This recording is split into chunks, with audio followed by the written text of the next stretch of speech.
The Villain Press presents Suspicion, a James Lalonde novella written by A.D. Hay, read to you by Christopher, an AI synthetic male voice. Chapter 1. Elizabeth staggered through the front door and let it swing shut behind her. A sharp pain shot through her head as the loud bang broke the silence in the apartment. Her long, thin fingers brushed against the smooth wall to her left, but nothing was there. Wrong way. Stupid. She patted the wall, then realized light would only make things worse. Not only would it add a new level of intensity to her headache, but the light would also highlight the thin layer of dust along the skirting boards, the dirty dishes in the kitchen sink, and the clothes lying over the turquoise ottoman at the end of her bed.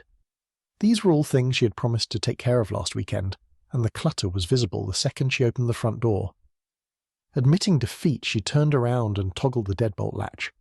Her heels clacked against the wooden floorboards as she walked down the dark hall of her apartment, just as she had every evening. The blackout curtains she had purchased a few days earlier were having the desired effect. If only they would help her sleep. As she inched up the hallway toward her bedroom, Elizabeth ran her fingers along the wall. She paused, and the wall spun around her. She was drunker than she'd thought. Now she was lightheaded, disoriented, and in the dark. Her financial troubles and any plans of late-night research were on hold. She needed to sleep this off. Earlier that evening, she'd had dinner with the curators of the British Museum. The evening was a complete disaster. These dinners were about networking and securing funds for the next phase of the archaeological dig at Tintagel, but all she had achieved was no funds, more research, and a headache.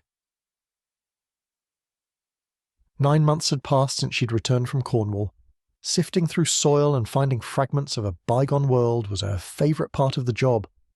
Not that she didn't love research, but it was often challenging. Money always ran out during the research and analysis phase of a dig, meaning that she had to raise more funds. This fundraising took time away from research, creating a vicious cycle. She was fortunate that the Northampton Museum of Anthropology had funded the initial stage of the dig, but the museum was niche and small, not a bottomless pit of cash. The museum had a small number of investors and received government funding on the side. With this allocation of funds came the requirement to justify how the recipient's time and money were spent. That was the thing about investors. They all had the same goals: a high return, low risk, and quick results.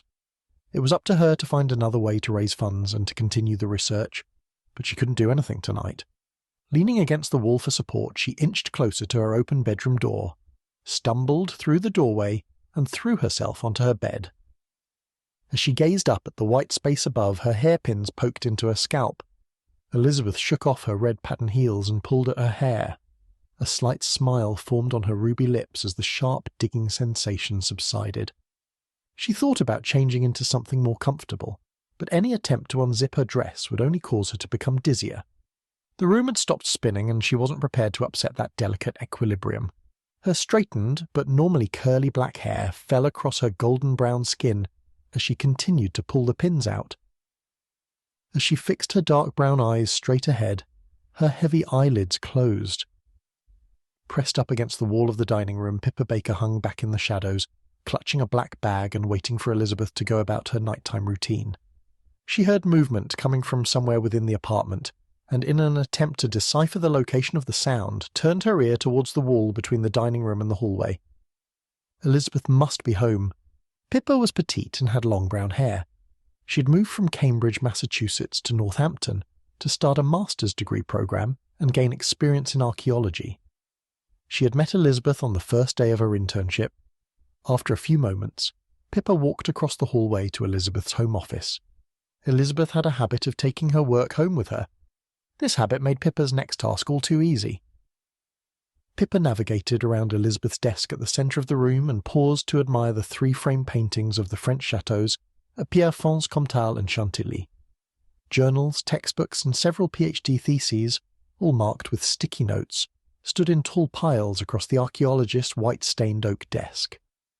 A white bookcase spanned the right-hand side of the room, creating an L shape towards the door. Rows of books, all on just 2 topics, anthropology and archaeology, lined the shelves.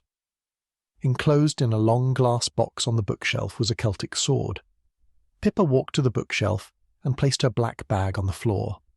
Brushing her hair over her shoulder, she lifted the lid of the glass box and pulled out the sword, careful not to cut herself on its broken blade. The long, thin handle glistened in the moonlight that shone from between the thick curtains as Pippa stared at the old Cornish inscription. She knelt down, picked up her black bag, and pulled out a long piece of white linen. After neatly wrapping the Celtic sword, she placed it inside the bag. Pippa knew it was a bad career move to steal an artifact and sell it to a private buyer. In the archaeological world, it earned the culprit a certain reputation. If caught, she would need to find a new profession. As a teenager, she had dreamed of becoming an archaeologist and excavating in the beautiful deserts of Egypt. But that was all just a fantasy, a childish fantasy. The reality of modern archaeology was so different from the image she'd created in her mind. As she closed the glass case, she heard furniture scraping against the wall. Pippa froze. Shit, she must be awake. Her eyes widened and her heart raced as she listened to the movements, hoping Elizabeth wouldn't come into her office. But it was useless to panic. There was only one logical thing to do. Pippa tiptoed up the hall towards the main bedroom. She paused and looked over her shoulder. Tiny hairs on the back of her neck stood on end. No one was there. She wasn't superstitious or easily spooked, but she could have sworn someone was watching her. She knew it. Perhaps the adrenaline rush of the break-in had heightened Pippa's senses and caused her to become paranoid. Besides, it wasn't a break-in if someone had the key, she'd reassured herself, as she planned every detail of this operation. Pippa refocused her attention towards the open bedroom door at the end of the hall. What is she doing? As she reached the bedroom, she saw the source of the loud snoring. It was coming from the next room, the living room. The light from the moon pierced through the tiny crack between the thick, heavy curtains, highlighting Elizabeth. She was lying on the sofa with her mouth wide open, and a pair of red heels lay scattered across the room. She was still in the same black dress she'd left the museum in over 10 hours ago. Pippa lifted an eyebrow and cocked her head to the side as she clutched the bag close to her chest. On the couch, Elizabeth was stirring. Pippa held her breath as she watched Elizabeth wheeze and gurgle, then roll onto her side. She needed to get out of there before Elizabeth woke up. She looked down at the sleeping archaeologist, then stepped into the shadows, away from the light. As she plotted her exit, Pippa once again felt that she wasn't alone. It was as if she had an audience watching her every move. She froze. She turned around, half expecting to see someone standing in the doorway between the hall and the living room. No one was there. Don't panic. That was the last thing she needed to do. With heightened senses and anxiety came mistakes. Right now, she had to focus. Pippa needed to get out of there before Elizabeth woke up. Pippa gasped as she felt the coolness of a sharp blade thrust into her back. She looked to her left. In the reflection of the darkened television screen was the outline of a dark figure standing behind her. So she wasn't paranoid. Pippa dropped the black bag and pressed her hand against her chest, struggling to breathe. As she fought for air, she felt a sharp pain as the knife was pulled out and her lungs filled with blood. The room spun, and the carpet of Elizabeth's living room drew nearer by the second. What hurt most was the betrayal. Worst of all, she hadn't seen it coming until it was too late. Chapter 2. James Lalonde dropped his keys into the small bowl on top of the dark wooden shoe cabinet next to the front door. A little chirp cried out from the smartphone in his pocket. More work. The perfect way to spend the last 22 minutes of his Sunday evening. Valentine is going to scream at me. That was how every Sunday evening played out. He expected this weekend to be no different. Piles of editing and an angry girlfriend screaming at him in French. As chief editor of the Northampton Tribune, James had a mountain of work to climb and would never reach its summit. He sighed. This was not the job he had wished for as a fresh-faced student. He had dreamed of investigative journalism and the same cliché fantasies every journalism student imagined, writing in war zones, uncovering government secrets, and exposing corruption. And maybe one day, when he was too old to chase down stories, he would become the chief editor of a newspaper. He'd received his wish, but it had come 30 years too early, and now he longed for the adrenaline rush that came with chasing a story.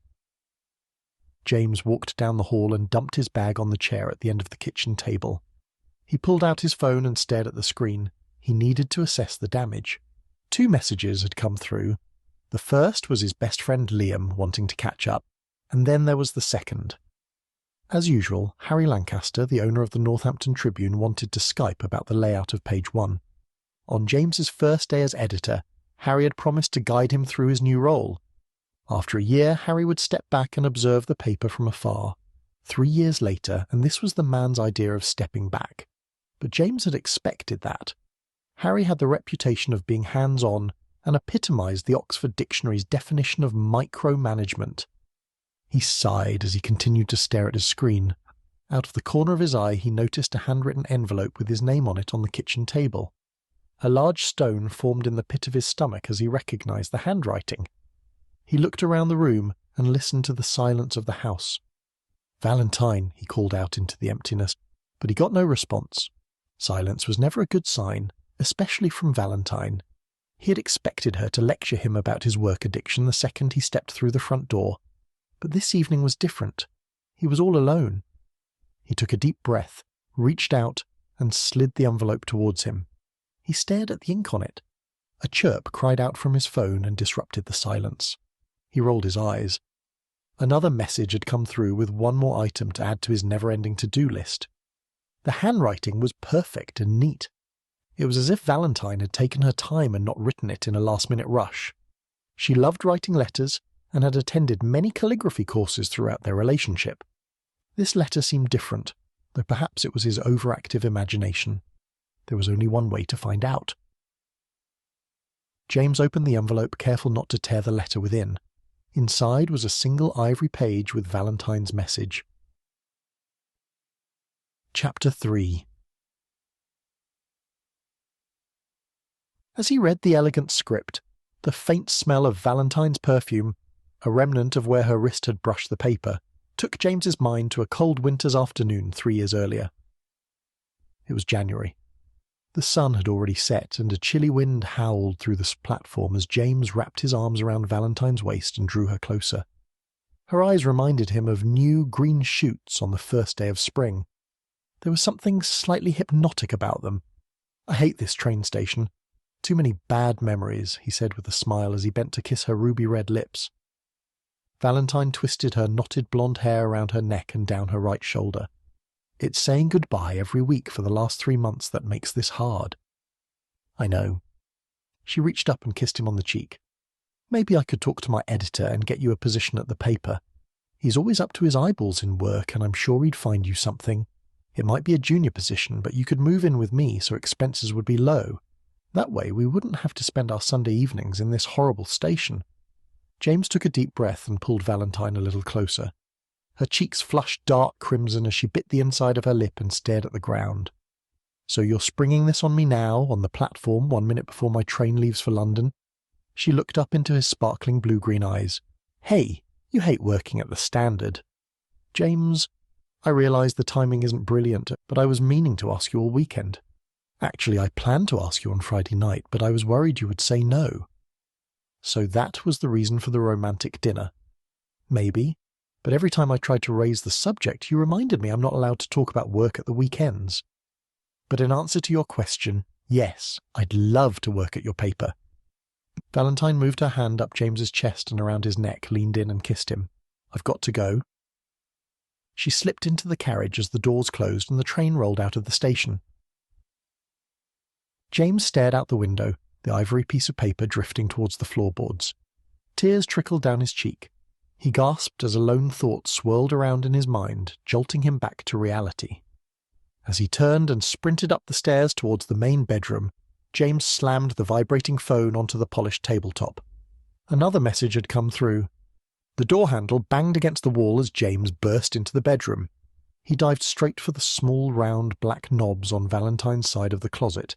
He thrust the doors open and stared at the empty void before him. A space once overflowing with clothes was now bare.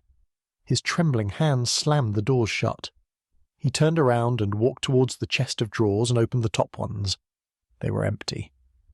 As he closed them one by one, his eye caught the framed picture resting on top of the dresser. He grabbed it with one hand as his legs gave way and he collapsed onto the bed. Tears streamed down his cheeks, falling onto the picture of him and Valentine taken on the steps of the Northampton Museum of Anthropology, a memento from their first year together. James caught the reflection of his reddened eyes in the glass, threw the picture aside and ran down the stairs towards the kitchen.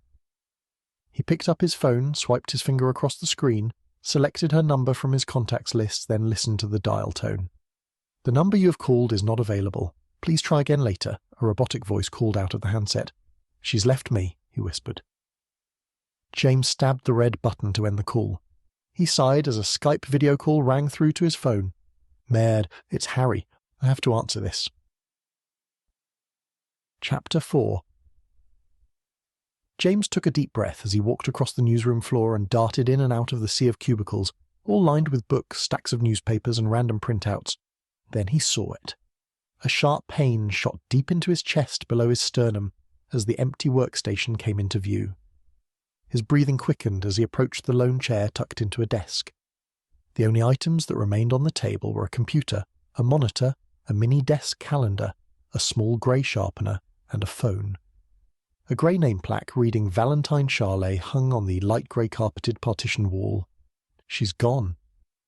James surveyed the empty newsroom. Thankfully no one was present to witness the second shattering of his heart. He had expected her not to be at work, but a naive part of him was hoping for a second chance, and thought he might catch her cleaning out her desk.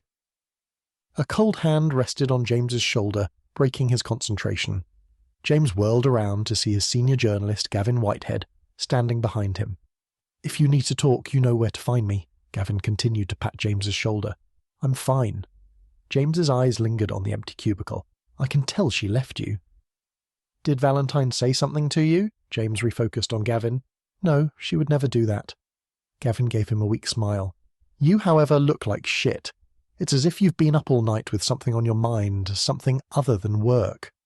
James tried to hold back the tears as he stared at her empty desk. Great. Everyone will know. "I'm sorry, but the best thing you can do is come up with a reason for her absence that takes the focus off your breakup," he said as James sighed. "There'll be fewer questions that way." James turned around and continued to walk toward his office. He had to reassign a story to an overloaded staff of journalists. This was never a popular decision, but it had to be done. On top of this, he had to rehire for the vacant junior position. Deep down, James knew Valentine was never coming back. She had made up her mind and he was left to clean up the mess. James couldn't drag his feet on the rehire. He was already short-staffed. The early morning sun shone through the window of James's office and highlighted the array of dust particles on the dark wooden tabletop. James sat on the edge of his desk and clicked the end of his pen. A group of journalists stood around watching his blue-green eyes drift up and down the notepad in his hands. His task was harder than he had imagined, especially since Valentine had arranged an interview that was due to start in less than 22 minutes. It was the fourth piece of bad news that he'd received in the last 8 hours, but this news was courtesy of the Tribune's internal calendar system. A part of his job as chief editor of the Daily Northampton Tribune was to manage the story assignments among his team of journalists, ensure accurate fact-checking, and edit every story that crossed his desk. He also had to reassign Valentine's story to an unlucky, overworked soul. Reassigning a piece was never a popular decision, but he had chosen a victim and another as a backup. "Margaret, remind me again what you're working on." James continued to stare at his notepad and clenched his jaw, awaiting the inevitable response. "I'm covering the Northampton Festival of Food and Wine," she said. "It's a week-long festival, and I'm doing it all on my own." James bit the inside of his lip and continued to stare at the list of stories. Imagine how shitty Margaret would be if she had to edit her copy. James glanced up at her and smiled, then refocused on the lone story on the pad with no name next to it. It was to his great pleasure that Margaret Winters had the ultimate job security. She was the sister-in-law of the owner, Harry Lancaster. James had sworn to Gavin that she spent her downtime thinking of creative ways to test his patience, and all he could do was smile and pray that Margaret would trade in her journalistic dreams for something else. But 3 years later, he was still praying. "Simon, do you have time to interview?" Holding the notepad and pen in one hand, James looked down at the phone on his desk, tapped the home button, and read the notes on the screen. Elizabeth Carmichael about the Arthurian exhibit in the Northampton Museum of Anthropology. "I'm sorry, but I have 3 film reviews to write, one of which is exclusive to the online edition, and I need to see 2 of those films." Simon forced a smile. "Yes." James stared at the notes on the screen. I don't recall seeing that review on my desk. James looked up at Simon and raised his eyebrows. Simon rubbed the back of his neck and looked at the floor, avoiding James's gaze. Yeah, I'm a little behind. James returned his gaze to the pad in his hand and scraped the end of his pen through his thick, dark blonde hair and along his scalp. He rolled his eyes. If he continued to go through his journalist in this manner, he would end up with the same result. An unassigned story and white space in the paper's culture section.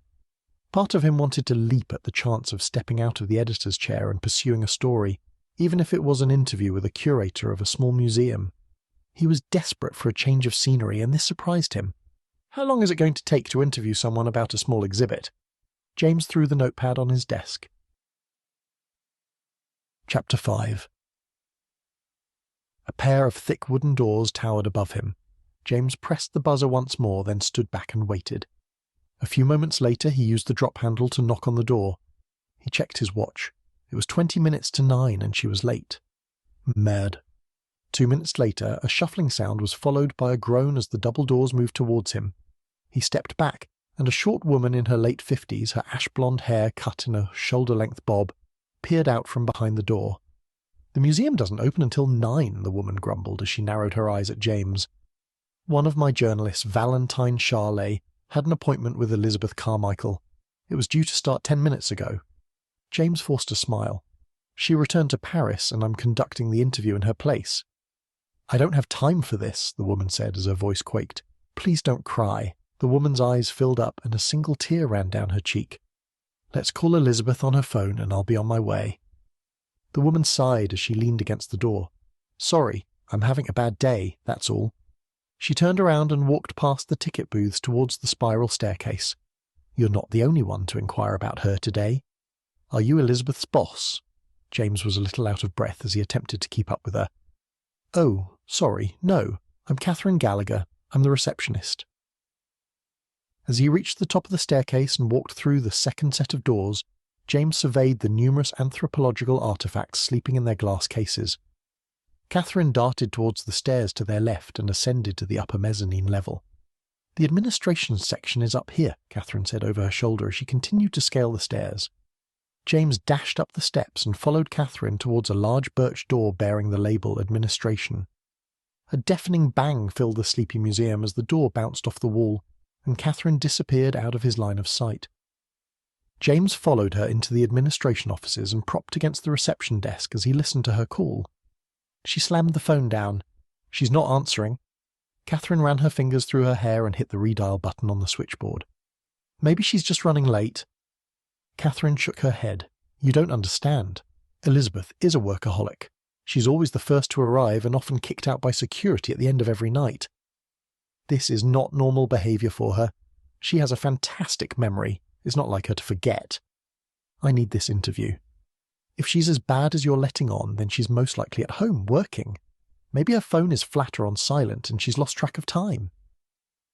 Catherine hesitated and looked at James as she listened to the dial tone. Maybe that's plausible, she muttered a few moments later. I could stop by her house to see if she's okay and report back to you, but I'll need her address. I can't give out that information. You're worried about Elizabeth, and I'm risking white space in my culture section if I don't get this interview. The interview is about the new exhibit that's opening soon. This is in the museum's best interest, James said. And besides, if I find out what's happened to her, it will be one less thing for you to worry about. Catherine hunched over her computer and stared at the screen. James straightened and tapped his fingers on the reception desk. He could see Harry's look of disgust at the white space in the culture section. It was possible to move things around, but getting this interview was the easiest way of avoiding the drama. You didn't get this from me. Catherine handed him a business card with a handwritten address on the back. James read the inscription and nodded to Catherine. I'll call you. It wasn't the first time he had said that to a middle-aged woman. Chapter 6. Elizabeth opened her eyes as the bright morning sun shone through the curtains. She squeezed her eyes shut. The light was too bright, and it was far too early. A sharp pain shot through her skull. That was the price for last night's drinking. She opened her eyes again and blinked as the room came into view. Elizabeth gripped her forehead as she recognized her surroundings. I don't remember falling asleep here. Elizabeth threw her legs off the couch and dragged her weary body to her feet. As she shuffled through the living room, she stepped into a pool of liquid. It ran through her toes and seeped into her pantyhose. As she staggered across the living room, Elizabeth tripped over a heavy object. Reaching out, she steadied herself with the aid of her entertainment unit. She looked down to find her assistant, Pippa Baker, lying face down in a pool of what she could only assume was Pippa's blood. Her body clenched as a rock formed in the pit of her stomach. What happened last night? She looked at her blood-stained pantyhose and tried to recall the events from the previous night, which was a blur. She remembered struggling to open the door of the taxi and staggering inside, but after that, everything was a little hazy. Her memory had large gaps. Who would do this to Pippa? What was she doing here? Elizabeth stared at Pippa's body, then she remembered. She whirled around and sprinted down the short hallway, then took a right turn into her office. It was just as she had expected.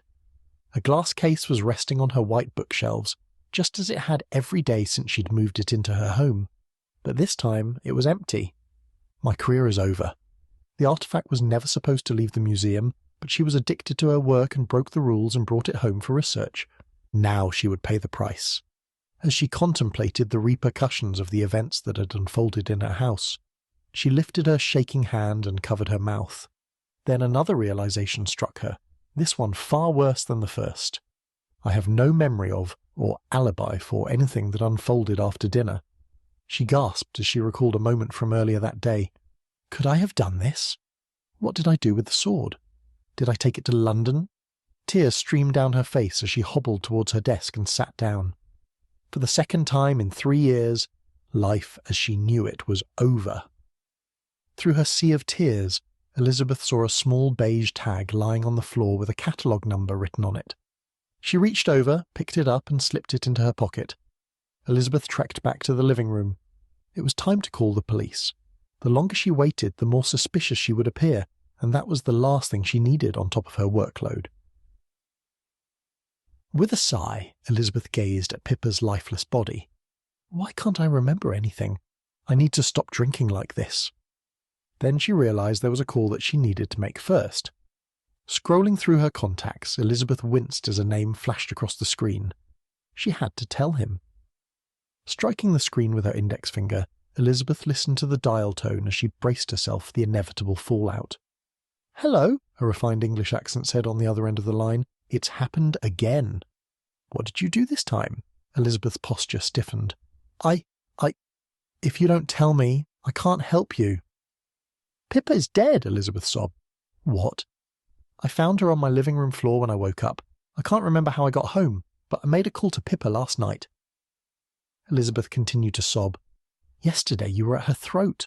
I thought you were going to leap across the table and strangle her, and you have been known to get violent when you're drunk." Her chest tightened. "I have a DUI, and then there's the domestic violence report," Elizabeth said as she let out a strangled sob. "I'm screwed." "Nonsense. I'll get you a good lawyer, and I won't tell the police that you confessed. I'll think of another reason you called. Let me think for a moment. There's one more thing. It better not be another body. It's missing. I took it home from work." "Oh, shit." Elizabeth's hands trembled. "I'm going to be the first person the police suspect. They'll take one look at my record. I'll be under suspicion after that." "What about the murder weapon?" She peered down at Pippa's body. "It's not here. I think she's been stabbed." "Touch nothing. Call the police, but don't mention the arguments you've been having. Just mention that you're shocked that she was even in your apartment." As Elizabeth opened her mouth, a dial tone screeched from her phone. "Where's the murder weapon?" Turning around, she dashed down the hall. As she reached the front door, she glanced to her right. Sitting in the middle of the kitchen bench was a knife block set with a missing knife. "I'm screwed." Chapter 7. A melodic ping chimed as the doors of the elevator sprang open on the 3rd floor of the apartment building. James read the directions and followed the corridor around to Elizabeth's apartment. A crowd of people were lined up against the wall, peering down the hall towards a partially open door. Oh, merd. James looked at his phone and clicked the home button, then read the email on the screen. A thick yellow tape stretched across the width of the hallway in front of him. He leaned forward and squinted as he tried to read the number on the door down the hall. It was no use. He couldn't read the shiny silver number at this distance. Maybe it's just a break-in? Just what he needed. Getting this interview was not as easy as he'd first thought. His inner chief editor could see the blank space in the culture section of tomorrow's paper. But worst-case scenario, he could push the piece back until Friday, the first day of the Arthurian exhibit at the Northampton Museum of Anthropology. So he had until Thursday to interview Elizabeth, write and edit his story, and complete a long list of other tasks. No more panicking. James stood aside as a photographer and a police officer lifted the tape and walked down the hall. "Officer!" James pushed his way through the small crowd. A short man of Malaysian descent turned around and walked towards him. "Sorry, no press allowed," he said, as James looked down and read his badge. "Constable Chan, I have an interview with Elizabeth Carmichael. One of my journalists, Valentine Charlet, had an appointment at 9, but she moved back to Paris. I'm covering her story. Do you know where I can find Elizabeth?" James grabbed the police tape and lifted it up. "So, you have an interview. You realise I've heard that one before." PC David Chan positioned himself in front of the tape and blocked James's entry into the crime scene. James inched forward and pulled his smartphone out of his pocket. "Your name?" Chan asked as he gripped the two-way on his shoulder. "James Lalonde, the Northampton Tribune," he said as Chan released his grip on the radio. "This is a crime scene. I can't let you in." "I'm not here for your crime scene. I'm here because this is the location of my interview. Why can't you tell me where I can find the woman I'm supposed to meet? If you don't give me answers, I will go over your head." "Fine, you do that then."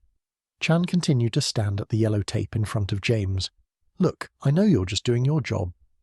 "Oh, so you don't have connections," Chan said. "You're not the first journalist to come here this morning with this same story, but the other guy wasn't as persistent as you. Why can't you just tell me what's really going on here? This is a crime scene. It's on a need-to-know basis, and you don't need to know," Chan said, still clutching the yellow tape. "If you tell me where I can find Elizabeth Carmichael, I'll be out of here." James pointed towards the lift. "Or maybe I should leave and talk to DCI Anwar Khan about my experiences with you." Chan stood tall and unchanged. Usually the sheer murmur of that man's name got James what he wanted, but not this time. "Go right ahead." Chan crossed his arms and pursed his lips as he stared at James. "He's running the investigation from behind the scenes at the office. I trust you know where that is." James sprinted towards the elevator. James struck the bottom of Detective Chief Inspector Anwar Khan's door with the toe of his brown boot. The searing heat from the double espressos seeped through the paper cups and burned the tips of his fingers. A murmur came from behind a large pile of folders bearing the Northamptonshire police logo. "Coffee?" a voice questioned from the back of the office. "Anwar?" James tried not to laugh. Anwar's head popped up from behind the mountains of paperwork, his dark brown eyes wide with surprise. "What have you done now?" "I'm a little offended, but I'll let that one slide," James said with a smirk. Anwar stood, then ambled around his desk towards James. "You leave a trail of trouble in your wake. Why would this time be any different?" "Ouch!" James handed Anwar one of the double espressos. "So, this is what a promotion looks like at the Northamptonshire Police," he said with a bemused smile. "I guess this should look familiar to you." Anwar lifted the lid off the espresso and took a sip. "Are you sure you're not Italian? You're obsessed with coffee." James took a deep breath, then smiled as he took a sip of his own espresso. It was now or never. "I met PC Chan at Elizabeth Carmichael's apartment, and he refused to tell me any details concerning her whereabouts. I knew you were here for a reason."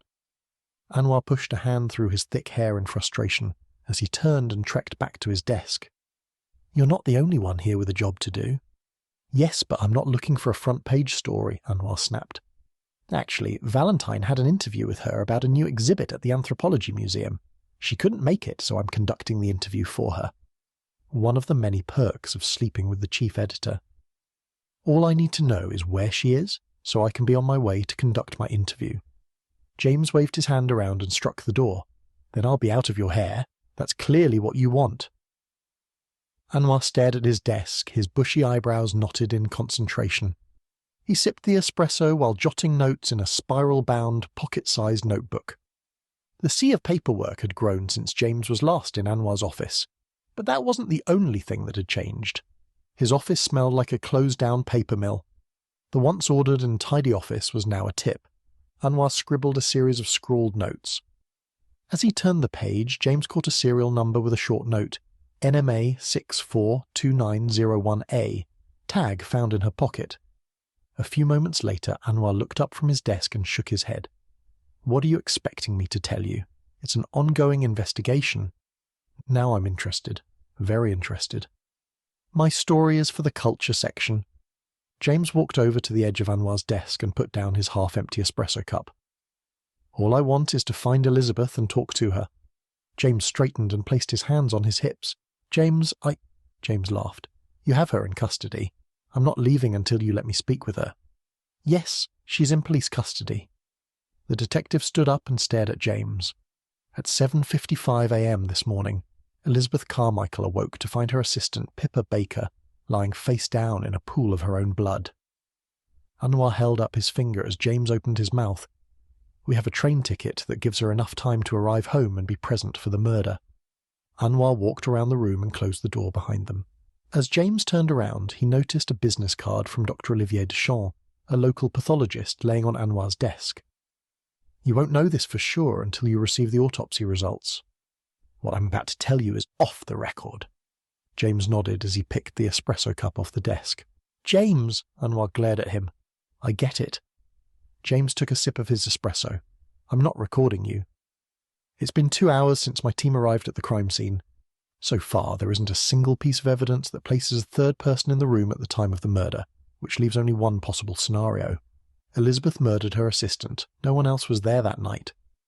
The only thing in question is whether it was an accident or intentional, and if it was intentional, what was her motive? Can I talk to her? No. Anwar stepped closer to James and looked up at him. I can make no exceptions. Please stay out of this one. Anwar's dark brown eyes glared at him.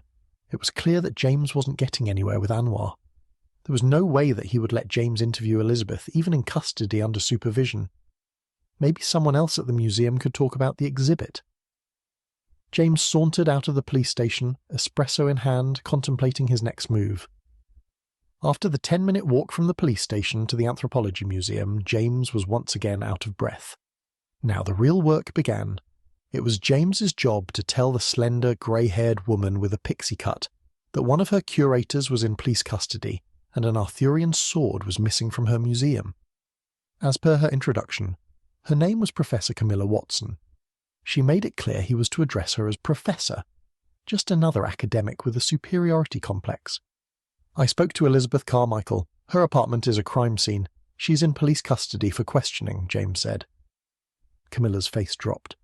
It's a routine police procedure, James said, in an attempt to reassure her. I was wondering if you could show me a few pieces from the upcoming Arthurian exhibit. It'll be a great help for me to see the artifacts for when I write up the story.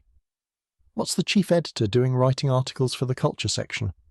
Camilla pushed her black-rimmed glasses up towards the bridge of her nose. James shifted in his chair. Camilla wrinkled her brow as she angled her body away from him on the other side of her desk. Everything in her office was neat. From her tabletop to the bookshelves, not a single thing was out of place. Her office matched her personality. She's going to lose it. James ran through his already prepared monologue explaining Valentine's absence and giving Camilla just enough information to satisfy, but not too much to evoke further curiosity. He sighed. Camilla said. You need to learn how to delegate. Camilla got up from her desk and headed for the door. Follow me, she called over her shoulder as she darted out of her office and down the hall towards a lone door. Her long fingers glided across the number pad with great precision. She paused. A beep sounded, then the door unlocked. Not everything in the museum is real, but this is, and it's the NMA's most expensive piece, Camilla lectured over her shoulder as she pushed the door open. The excavation took 6 months, and it's been in the museum since the beginning of July.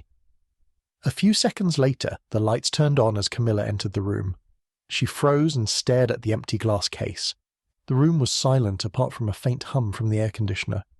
James stood next to her and placed his arm around her as she turned pale. Maybe she's taken it home with her? The sword may have inspired the Arthurian legends and was originally owned by the real King Arthur, the Romano-Britannic leader from the 5th century. It was valued at over £5 million, Camilla said with a frantic look in her eye. Perhaps it got caught up in the crime scene investigation. Camilla's expression hardened at James's words. It's not that bad. James placed his hand on Camilla's shoulder. What has she done? What are you not telling me? This is all I know. The police won't release information while the investigation is ongoing. James backed away from Camilla. However, I have a contact in the police department, and I'm sure he'll release the artifact back to the museum. Camilla ran down the hall towards the office next to hers, with James following. She pulled a pair of keys out of her jacket and opened the door. Once the door flung open, Camilla flicked on the light and stepped inside. She surveyed the room. It's missing. Chapter 8. Light from the morning sun shone through the sunroof of the holding cell in the Northampton police station. Sitting on the cold blue rubber mattress, Elizabeth stared down the length of the corridor at the phrase printed on the walls in block letters. The phrase was simple and to the point. It read, "Damaged the cell, a charge and a court visit."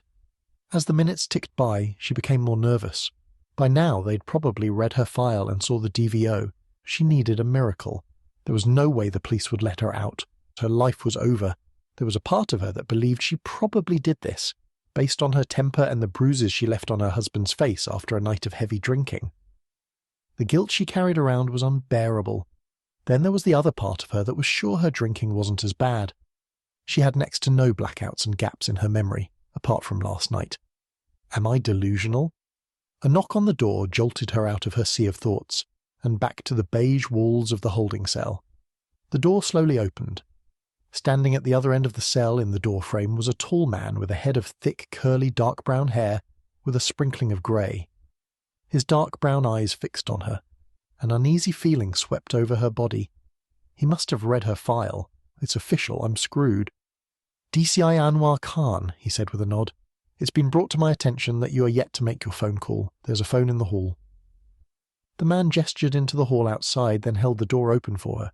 So, he's doing the good cop routine. Understanding, I'm just here to help you. Elizabeth took a deep breath as she arose from the rubber mattress, then ambled towards the door. As she drew closer, it dawned on her she had no one to call other than Valentine Charley, a journalist from the culture section at the Northampton Tribune. Would she help her? There was no way she would call Maximilian Nichols. She didn't trust him. Elizabeth didn't want to call her ex-husband. She could already hear his voice in her mind. The last thing she needed was a lecture. Deep down, she knew she had a problem. I need to clear my name, or at least try to find out what really happened before the police. Anwar raised his eyebrows at her. I'll be waiting just down the hall. Elizabeth stepped out of the cell and glanced down the hall. Picking up her pace, she reached for the phone. Over her shoulder, Anwar stood just where he promised. The call was probably monitored, and he most likely could hear her every word. She picked up the receiver and dialed a number on the metal keypad. Listening to the dial tone, her heart raced. The line picked up, and she listened to the greeting from the receptionist at the Northampton Tribune. Elizabeth froze. Valentine's phone had been redirected to reception. That wasn't good. "My name is Elizabeth James. I'm the curator of the Arthurian exhibit that's due to open at the Northampton Museum of Anthropology. I have an interview with Valentine Charley. Can you put me through to her desk? It's super urgent." Elizabeth's voice broke. The woman on the other end of the line took a deep breath. "Unfortunately, Valentine no longer works for the Tribune, but I can put you through to James Lalonde, the chief editor. He's covering your story." Elizabeth nodded. "Okay." A few moments later, a thick French accent answered the line. "Sorry to bother you, but I've been taken into the Northampton police station after I called in a crime. My assistant was murdered in my apartment last night while I was sleeping. The police are holding me in a cell. They think I did this. I swear to you, it wasn't me. I didn't do this. This is so embarrassing, but I don't have anyone to turn to." Tears streamed down Elizabeth's cheeks. "So, you want me to help clear your name?" James asked, with a sense of hesitation lingering in his voice. "Yes, I wouldn't have called you if I had another option. I'm desperate." James paused. "I'll need to interview you, so I'll have to find a way to get you released. I'll see what I can do." Before she could say another word, the line went dead. Elizabeth stared at the receiver. Now the waiting began. Hopefully he can help me. I remember he solved the mystery behind Albert Harrington's death all those years ago. Chapter 9. The pungent aroma of burnt Italian coffee beans filled the small inner-city cafe as the barista boiled the milk. A clang sounded when the barista slammed the metal jug on the coffee maker. James's stomach rumbled. He checked his watch for the third time. It had been less than 2 hours since Anwar had reluctantly released Elizabeth from the police station's holding cell. Now he knew 2 things. The police liked Elizabeth for the crime, but did not possess evidence to convict, and the murder weapon was possibly missing. She was under suspicion, but James couldn't ask outright. He needed to dance around the topic because angry people don't talk, and the obvious question was bound to upset Elizabeth, and Anwar was fuming. To secure Elizabeth's release, he had to go over his head to the station's super. A digital chime announced someone entering the front door of Coffee Haven. He looked up. Thank God. Elizabeth paused in the doorway and closed her eyes for a moment, then slowly exhaled and surveyed the room. James lifted his hand and waved as she strode towards his table next to the window. Without taking his eyes off her, James tapped the large red button on his smartphone screen and started the recording. She forced a smile as a crease formed in her brow. Look, I don't know or understand how you convinced that man to let me go. James shrugged. It's not a big deal. I only had to burn a bridge I spent the last 5 years building, all to avoid blank space in the culture section. I'm despicable. With her hand trembling, Elizabeth reached out and pulled the chair out, then sat. She clenched her trembling hands in her lap and forced a smile. Do you want a drink? James pointed across the room at the coffee bar in the centre of the cafe. Elizabeth turned and stared out the window. I don't drink. Not even caffeine? As he contemplated his next move, James watched Elizabeth's bloodshot eyes glaze over. A few hours earlier, he had listened to the desperation in her voice over the phone and made several assumptions about her. But the woman in front of him was not what he had expected. The insufferable optimist in him had hoped for an easy story. He had become lazy since he took over as editor. Blank space was more important than complicated or sensational news stories. James glanced at his smartphone laying on the tabletop between him and Elizabeth and tapped the screen. The numbers on the recording app spun around with military-style precision. James sighed. I know you've been through an ordeal, but walk me through how you discovered the murder. I woke up in my living room. Elizabeth hesitated as she stared straight through James. I must have been exhausted and fell asleep on the couch. I discovered Pippa Baker lying face down on my living room floor. She was dead, Elizabeth said, all glassy-eyed. And you knew this how? James waited for her reaction. I stepped into a pool of her blood. There was no way she could have lost that much blood and survived. And Pippa, I assume, is your assistant? Elizabeth raised her eyebrows. I need to be certain of the information I print, so stating the obvious is a part of the job. Elizabeth darted her gaze out the window and onto the busy street crammed with pedestrians, buses and motorists honking their horns in the early afternoon traffic. James narrowed his eyes. Did Pippa stop by your flat the night before? No. When I got home, the house was empty. Where were you the night before? James rested his chin on the palm of his hand. I was in London at a fundraising dinner. I returned late. I can't remember the time, but I'm sure I can find my tickets for the train and cab. Fundraising? Yes. A part of my job as an archaeologist and museum curator is to raise funds for the research that happens after an archaeological dig. So, you're still raising money for Excalibur? Elizabeth sighed. On my recent dig, I excavated what we believe to be the sword that inspired the legend behind Excalibur. You mentioned the word we. I'm assuming you're referring to a team? James watched Elizabeth's slender frame straighten up. Yes, that's correct. I had a team of people accompanying me on the dig, mostly staff from the museum and a few experts. And when did you last see the sword? I'd taken it home a few weeks ago for further study. I guess they'll have collected it as evidence. The police have possession of a tag bearing a catalogue number, but there's no mention of a sword.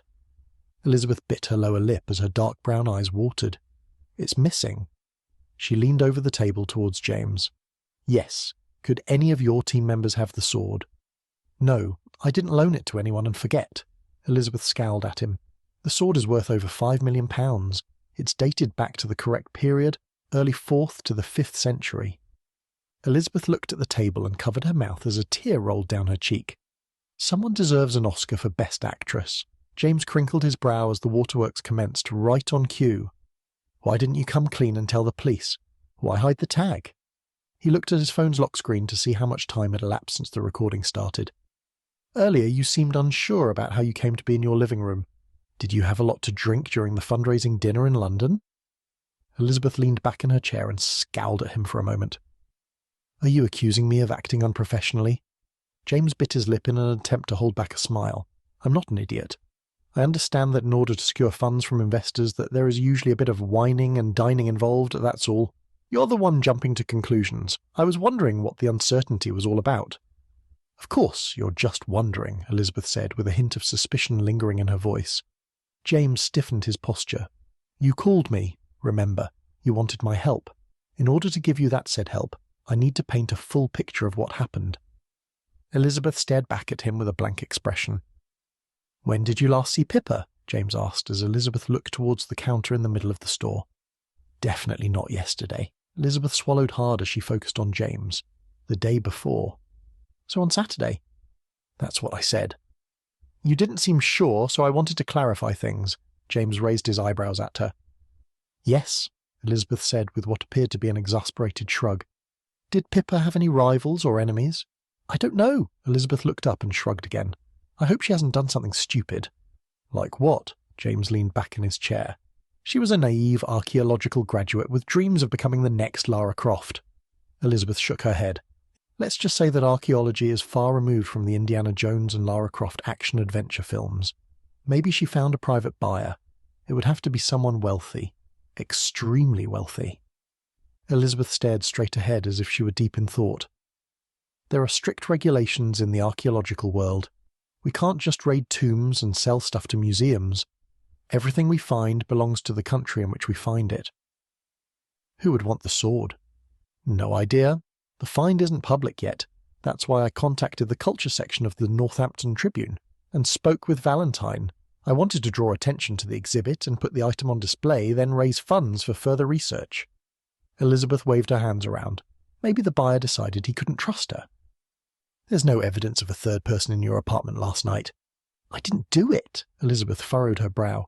"There must be a third person, and that person stole the sword." James nodded. "Okay. I can suspend disbelief for a moment and consider that someone could have been there that night while Pippa was in your flat while you were sleeping." Elizabeth's eyes dilated. "In the midst of all the drama and gore, I hadn't considered that there were two people walking around my flat while I was sleeping." She placed her hand on her mouth and gasped. The colour drained from her face. For the first time he actually believed her. She was shocked. But there was something Elizabeth wasn't sharing, and it was more than just taking a priceless historical artifact home. She was withholding the truth. It was time to bite the bullet and simply ask the most obvious questions. James ran his fingers through his thick, dark blonde hair. "Did you kill your assistant? Even by accident?" "What?" She jerked back in her chair, then stiffened her posture. "Have you not listened to a word I've said? I didn't kill Pippa. Elizabeth stuttered as tears rolled down her cheek. Concerned that he might have pushed her too far, James paused as he watched the tears stream down her cheeks faster than before. "Sorry, but I have to ask, why do you think the police were holding you in one of the station's cells? They clearly like you for the crime." James narrowed his eyes as he gazed across the table. Elizabeth froze. "I don't know." In an instant the waterworks stopped, and a familiar gaze returned to Elizabeth's dark brown eyes. He had caught her in a third lie. But why lie about the theft of the sword, the drinking, and not knowing why the police thought she killed Pippa? "All I know is, I didn't do it." Elizabeth glared at him. For now, he had to humour Elizabeth and keep her on side. It was far too soon to be jumping to conclusions. After all, lying was a part of human nature. These false truths might be shared for a multitude of reasons, none of which had anything to do with the murder of Pippa Baker, or Elizabeth might be trying to cover her tracks. Then there was the biggest question of all, one that he could never ask. Even if he did, she wouldn't be honest. Why did she call him and not someone from her team? James leaned across the table toward Elizabeth. "I think I might agree with you on this. The murderer is most likely the thief. So in theory, if we locate the sword, we'll locate Pippa's murderer too." Chapter 10. As James knocked on the door of Pippa's studio apartment, a gesture he knew was futile, an older woman in her 70s stuck her head outside the doorframe of the next flat. She was holding a pair of knitting needles. "Dear, Pippa isn't home. I haven't seen her since yesterday. If you come in, I can make you a cup of tea and I can call her on her mobile." She turned around and disappeared into her apartment. "Okay, that sounds great," James called from the corridor outside. He followed her into the apartment. As James stepped inside, he almost tripped over a giant basket full of yarn. To his right, an incomplete patchwork quilt was thrown over the couch. Behind her sofa were rows of shelves crammed full of paperbacks. "Do you like Earl Grey? Pippa gave me this extravagant Earl Grey blend from Whitted of Chelsea for my birthday," the lady said as she filled a small Russell Hobbs cordless kettle, placed it on its base, and flicked the switch. "When did you last see Pippa?" "Yesterday afternoon. Pippa was leaving, wearing all black. She looked like she was in mourning. I saw her out my front window. I remember I was sitting over there on the couch knitting," the thin, elderly lady said as she faced James. "Do you know her well?" He continued to probe, hoping he wouldn't raise her suspicions. "I suppose. We have tea every day, but not yesterday. She was in a hurry," the old lady recalled, as the kettle whistled away in the background. She poured the hot water into the teapot. "Was that unusual for her?" James walked across the room towards the small, round kitchen table. "Who are you, and why are you asking these questions about Pippa?" She shook her finger at him as he took a seat at her kitchen table. "You better not be a crazy stalker." James smiled at the little old lady who was now standing over him and clutching a red ceramic teapot. "My name is James Lalonde. I'm the editor of the Northampton Tribune. I'm looking for information to help with an investigation." "Is Pippa in trouble?" "I think you should sit down to hear this." She shook her finger at him once more. "Don't you mollycoddle me, young man." James grimaced. "Mollycoddle? You're not from here, are you?" The little old lady nodded to herself. "You sound French." "Yes, I'm from western France, a city called Poitiers." She leaned towards him. "The word first appeared in a Jane Austen novel, and it means you're treating me like a baby." "I'm just trying to tell you that what I'm about to say will be upsetting. I'm trying to be kind." He gestured towards the seat in front of him. She sat down. The older woman rested the teapot on a giant cork coaster, then looked across the table at James. "Early this morning, Pippa Baker was found murdered. I'm helping the police to track down her killer by retracing her steps. Anything you could tell me about her would be useful." "The police have just left. They weren't interested in talking to me." The older lady glanced at him with a hint of skepticism in her eyes. "You caught me. I'm not being entirely honest." James handed the older lady his card. "I'm looking into Pippa's death for a contact of mine. They want to know what happened to her. To be honest, I was hoping you were a new suitor, boyfriend, lover, or whatever the kids are calling it these days." She stared at the card. "You don't think I'm too old for her?" "Well, you're younger than the last guy," she said as James raised his eyebrows at her. "He must have been at least 35. I think he was American. He had a funny accent." "Do you know his name? I want to ask him a few questions." "No, she wasn't comfortable talking about her male companions." "Did he stay often?" "He never stayed the night, but he visited frequently. I think he stopped by a week ago." James reached into his grey jacket, pulled out his phone and opened a note.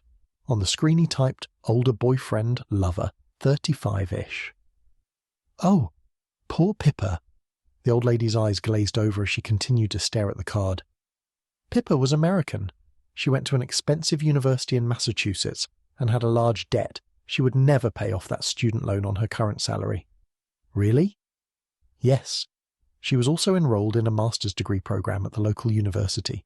Everything is so expensive these days. I don't know how this generation will survive." "Ah, Mrs. Oh, sorry, dear.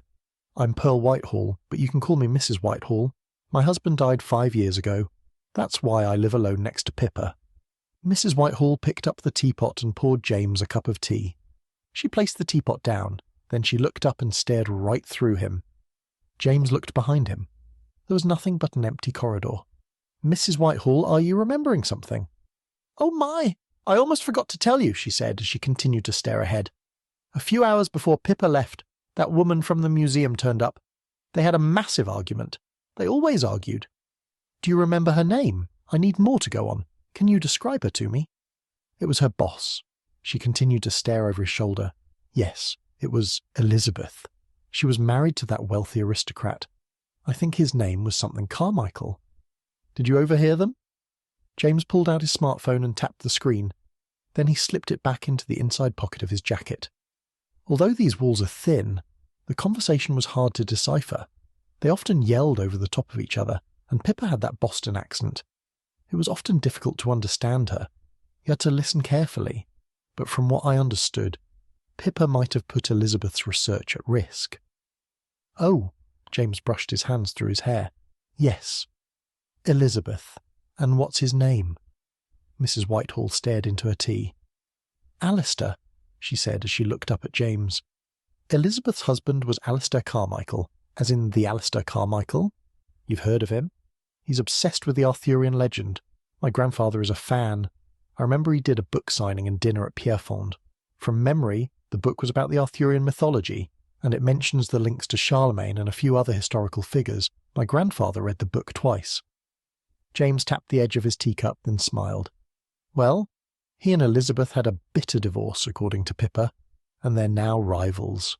She leaned in closer towards James.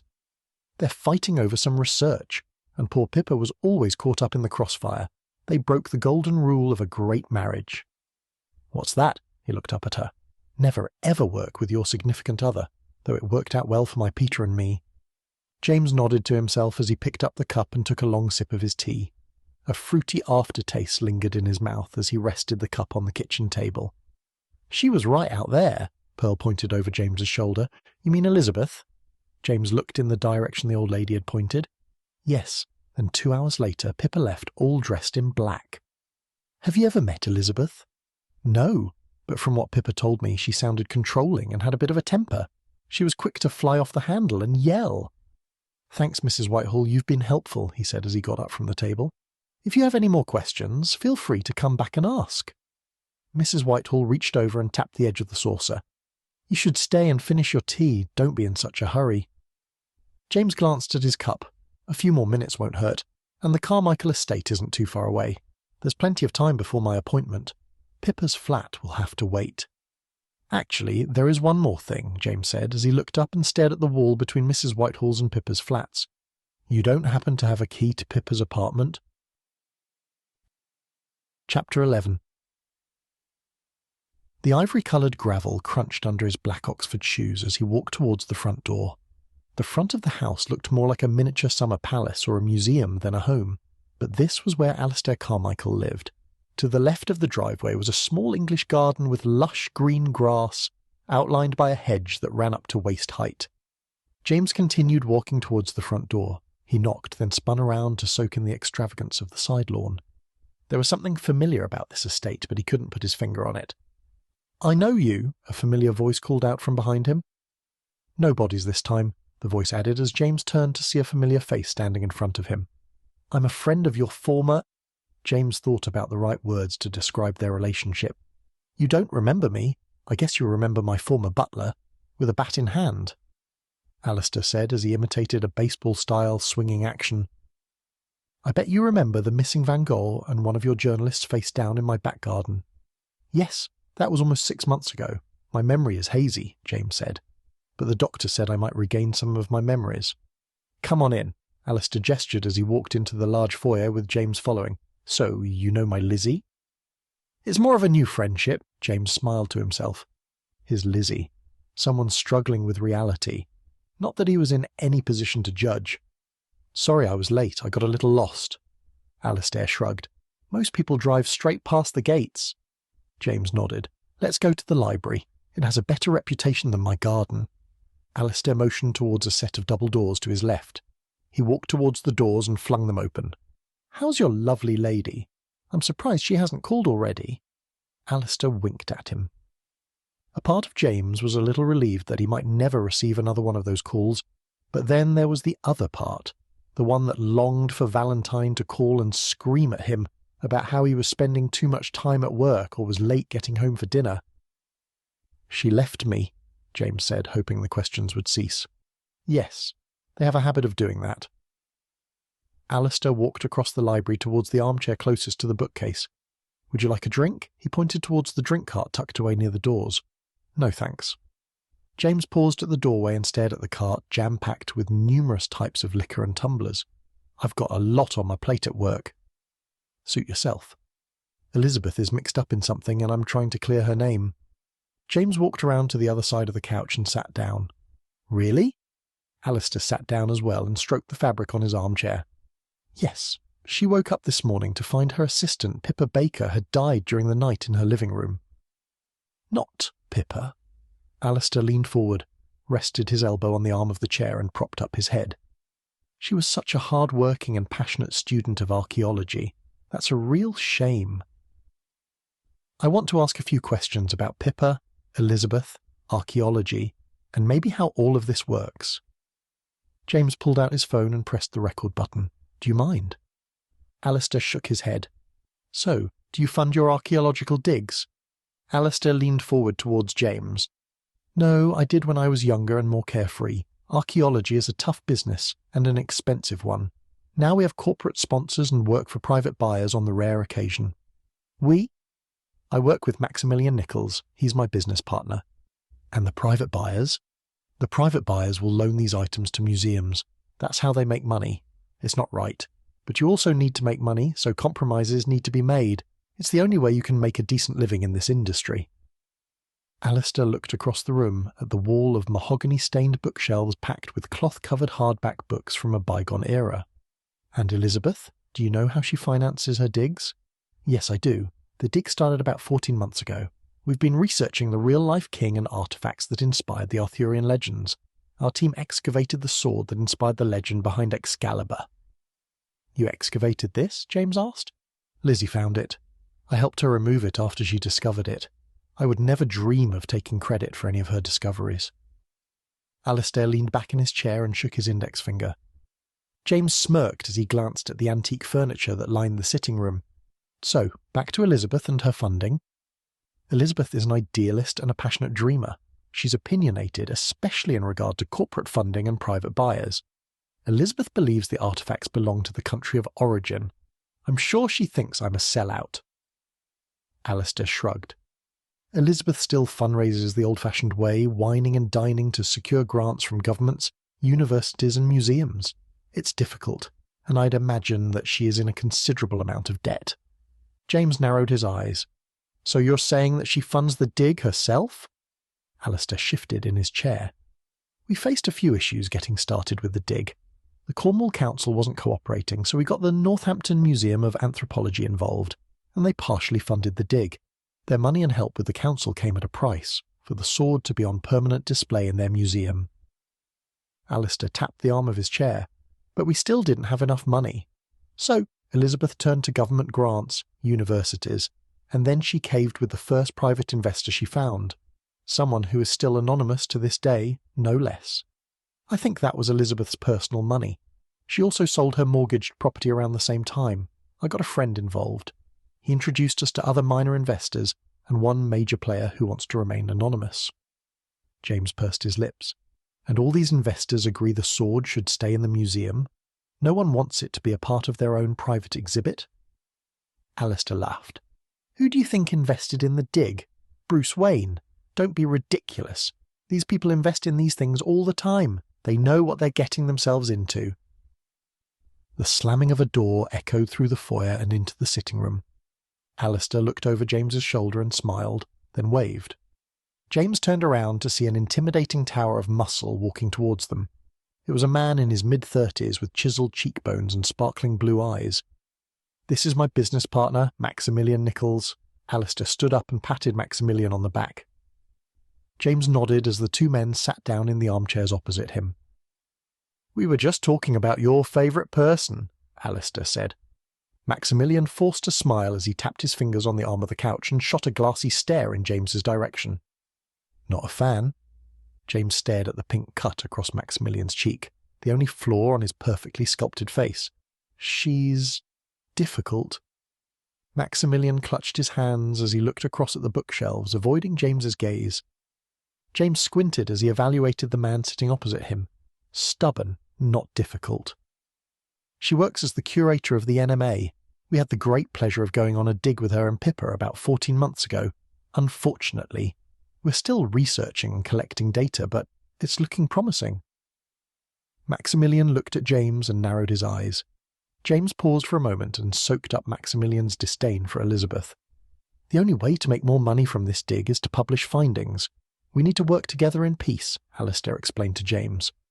"Why are you here?" Maximilian asked James. "Are you doing a piece on our dig? I don't recall seeing that in my calendar." "I'm here on behalf of Elizabeth. She found Pippa Baker dead in her living room this morning.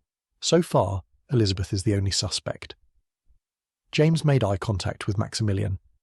"That's unfortunate." Maximilian looked over James's shoulder and stared into the foyer behind him. "I want to help clear her name." "You don't think she could have done it?" Maximilian raised his eyebrows at James. "Even by accident?"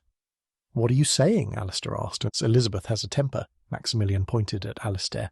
"She's never hit anyone." Alistair tilted his head to the side and grimaced at Maximilian. "What about Pippa? Do you think she could have gotten herself into some trouble?"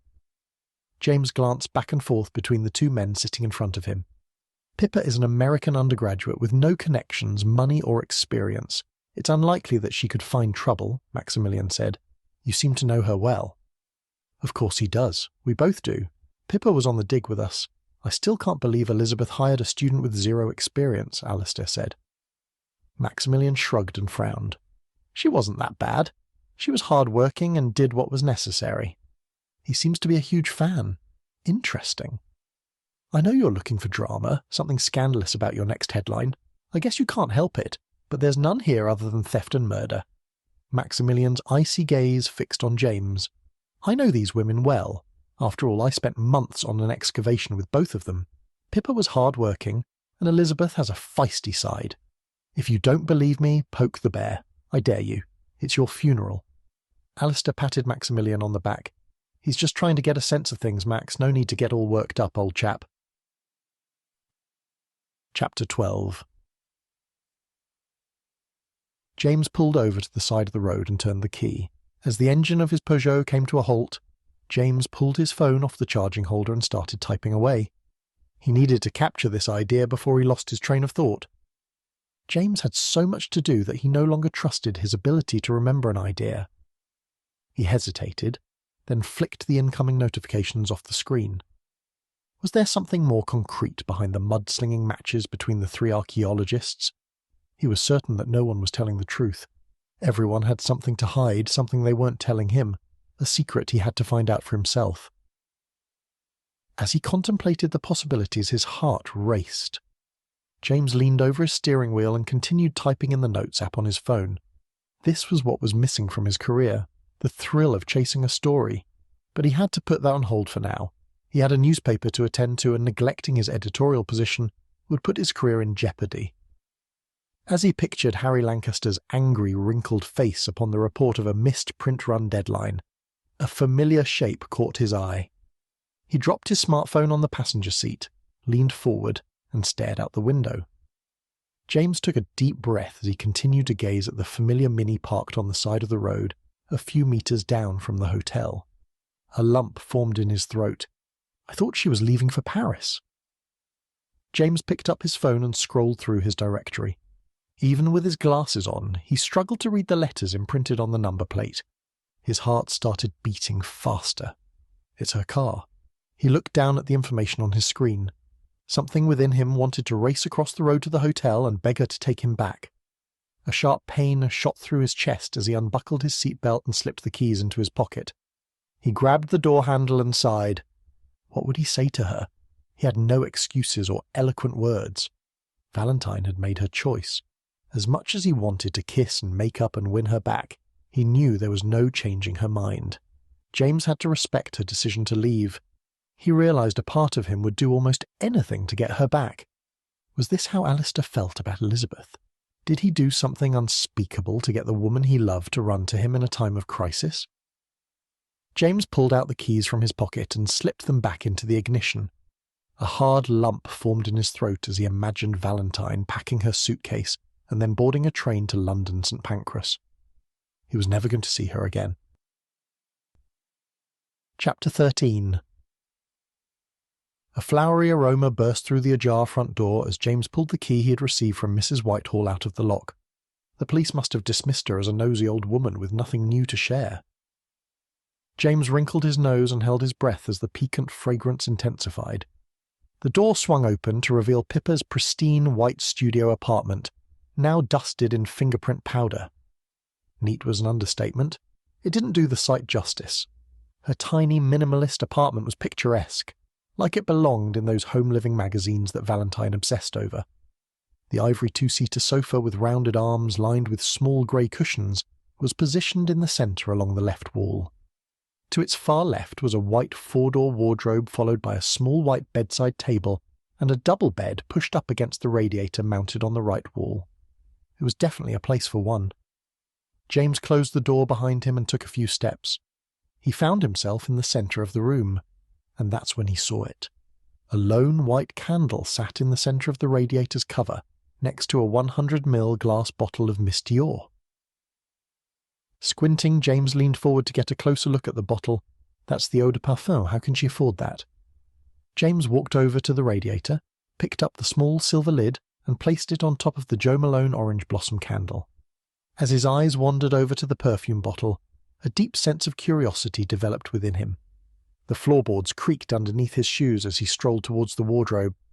Inside was a rack packed to the brim with high street clothes, not a single designer item in sight. He closed the door and turned around. Interesting. The walnut-stained dining table-turned desk was pushed up against the wall where the flat-screen TV hung, and to the right was a tall walnut-stained coat rack bearing a men's plaid jacket. It was the only hint of the presence of a man in the entire flat. James walked over to the coat rack and lifted the jacket off the hook. He brushed his hand along the plaid material. It felt expensive. He turned the jacket around to inspect the tag. It's bespoke. James held the plaid jacket in the air by its shoulders. It's got to be a 3XL. Was it left before or after the crime scene team did a sweep? A deep furrow appeared on his brow as James carefully lifted the jacket back onto its hook. He ambled over to the kitchen door and peered through the small window. Out of the corner of his eye, James spotted a MagSafe cord protruding between the table and the wall. Great. Anwar has her laptop. Reaching out, James pulled a chair out from the table as a purple and white spotted pen rolled onto the floor and under the double bed. Merde. Crouching on the floor, James peeped under the bed. A large piece of shimmering metal plated in gold lay undisturbed, forgotten. Or was it planted after the police visited Pippa's flat? James crawled closer and reached out towards the mysterious gold object. As his hand struck the cool metal, James realized it was a laptop. Ignoring the pen, James pulled the computer closer to him and stood up. Upon opening the laptop, a chime followed by a click broke the silence of the apartment. She didn't have a password. The screen opened to reveal an open email in the computer's default mail system, possibly the last email she had ever read. It was from Elizabeth, telling Pippa not to do any more podcast interviews without her consent. At that moment, James knew he couldn't keep this to himself any longer. Chapter 14. A short, sharp knock jolted James back to reality. He looked up over his computer screen to find Josh from Layout at his office door. I must have dozed off. James stretched out the tight muscles at the back of his neck. A digital typewriter sound shrieked out of his phone. He grimaced. It was a ringtone reserved for one person, Owen Swift, a friend from his days at All Saints College, and his timing was eerily poetic. What now? Against his better judgment, James reached out and tapped the screen. Owen had sent a picture. On the surface, it seemed like a normal gesture, but this was Owen. Nothing was ever normal with him. As the image loaded on the screen, the facade of the New York Public Library came into view. James rolled his eyes as the caption appeared. It read, "Wish you were here." Work commitments stood in the way of James attending the boys' extra-long weekend away. So naturally, Owen was punishing him with images of events he missed out on. This morning, it was a series of pictures from 5 different pubs. Tonight, it was a library he dreamed of visiting. James turned his smartphone over. He was not texting Owen back. For weeks, he had meant to text his best friend Liam, but work had gotten in the way again. It was taking over his life. "It's ready. I made the changes. I tried to get it done as fast as possible," Josh said as he approached James's desk.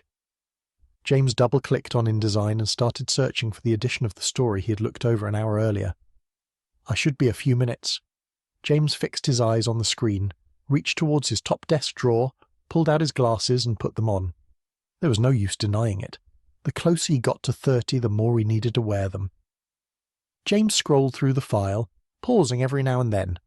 It was finally perfect. Go for it. Get it ready for impression. We're already behind schedule.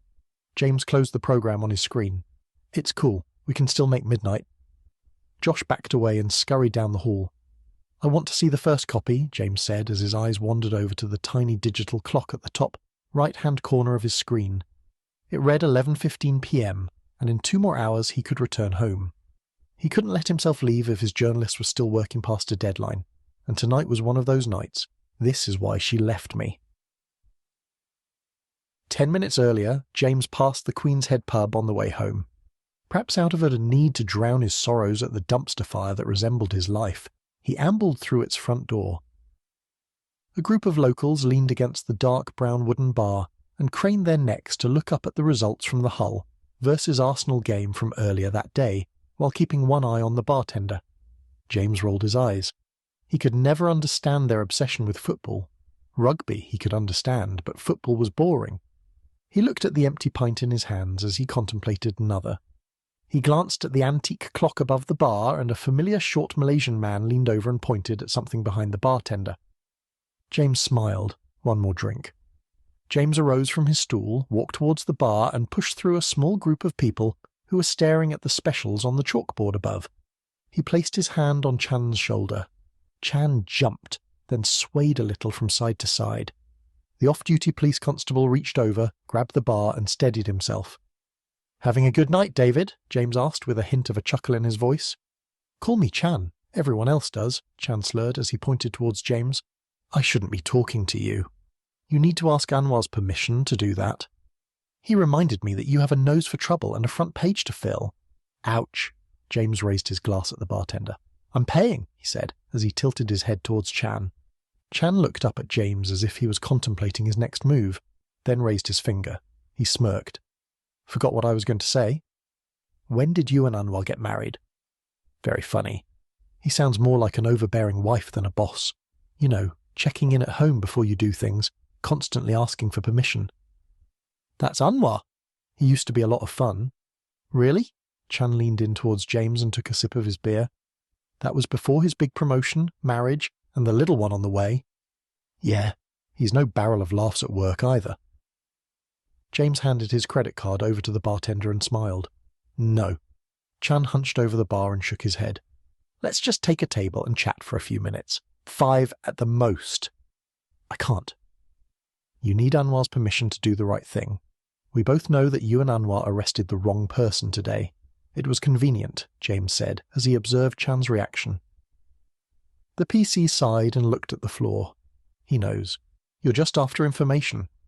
Chan picked his pint off the bar and walked towards a pair of stools perched against a tall wooden table, adjacent to the bar. James raised his eyebrows as Chan staggered towards the first chair. Someone's a bit of a lightweight. "The sword is missing from the NMA, and Elizabeth has confessed to me that she took it home the night of the murder," James said as Chan sat down on the first stool. "She never mentioned that during the interview. I wonder what else she didn't mention during your interview." James sipped his beer and took a seat next to the PC. "I can't do this. If Anwar finds out about this conversation, I'm toast." Chan stared at his glass. "All I'm asking is to share what we know. This is clearly more than a murder. That sword was the real reason the suspect was in her apartment that night, and the murder was just something that happened. And Pippa just happened to be in Elizabeth's apartment that night." Chan put his beer on the table. "Maybe she was in her apartment for the sword or was working late at night in Elizabeth's office. It's hard to say." "I can't do this." Chan got up off his stool. "Thanks for the beer." Chan drank the rest of his pint, slammed it down on the table, and turned to walk away. "I found a custom-made plaid jacket in Pippa's apartment today." James took a sip of his beer and continued to stare straight ahead. Chan sighed, reached over and grabbed the empty beer off the table. "Expensive." "It belongs to a large-framed individual. It's at least a 3XL. James turned around and raised his eyebrows at Chan. "Your point?" "Maximilian's a big guy. How much do you think he weighs? At least 200 pounds? Chan released his grip on the beer and pointed his index finger at James. "Talking to you was a mistake." "But that's not all I found." James sipped his beer. Chan sighed. "You found nothing of consequence in that flat. My team and I combed that place over." James shrugged. "Well, you either missed Pippa's laptop hidden under her bed, or someone returned to the flat after you were done and left it to be discovered later." "No, I'm not falling for this." Chan shook his finger. "Imagine how it would look if a PC solved a crime that a DCI missed." Chan paused for a moment. He shook his head and turned around. You could check Pippa's and Maximilian's phone records or email, and have a chat with her neighbour, Pearl Whitehall. James shrugged. It wouldn't hurt. Chan turned around and glared at James. What's in this for you? There's a story here, a great one worthy of a front page. James stood up and walked towards Chan. My question for you is, which headline would you prefer? Wrongful arrest, or the one where you're named as the arresting officer? Or you can do what Anwar says, knowing deep down it's the wrong thing, James said in a hushed tone. Chan sighed and stared at the empty glass on the table. He grabbed the glass and looked up at James. The next one is on me. Chapter 15.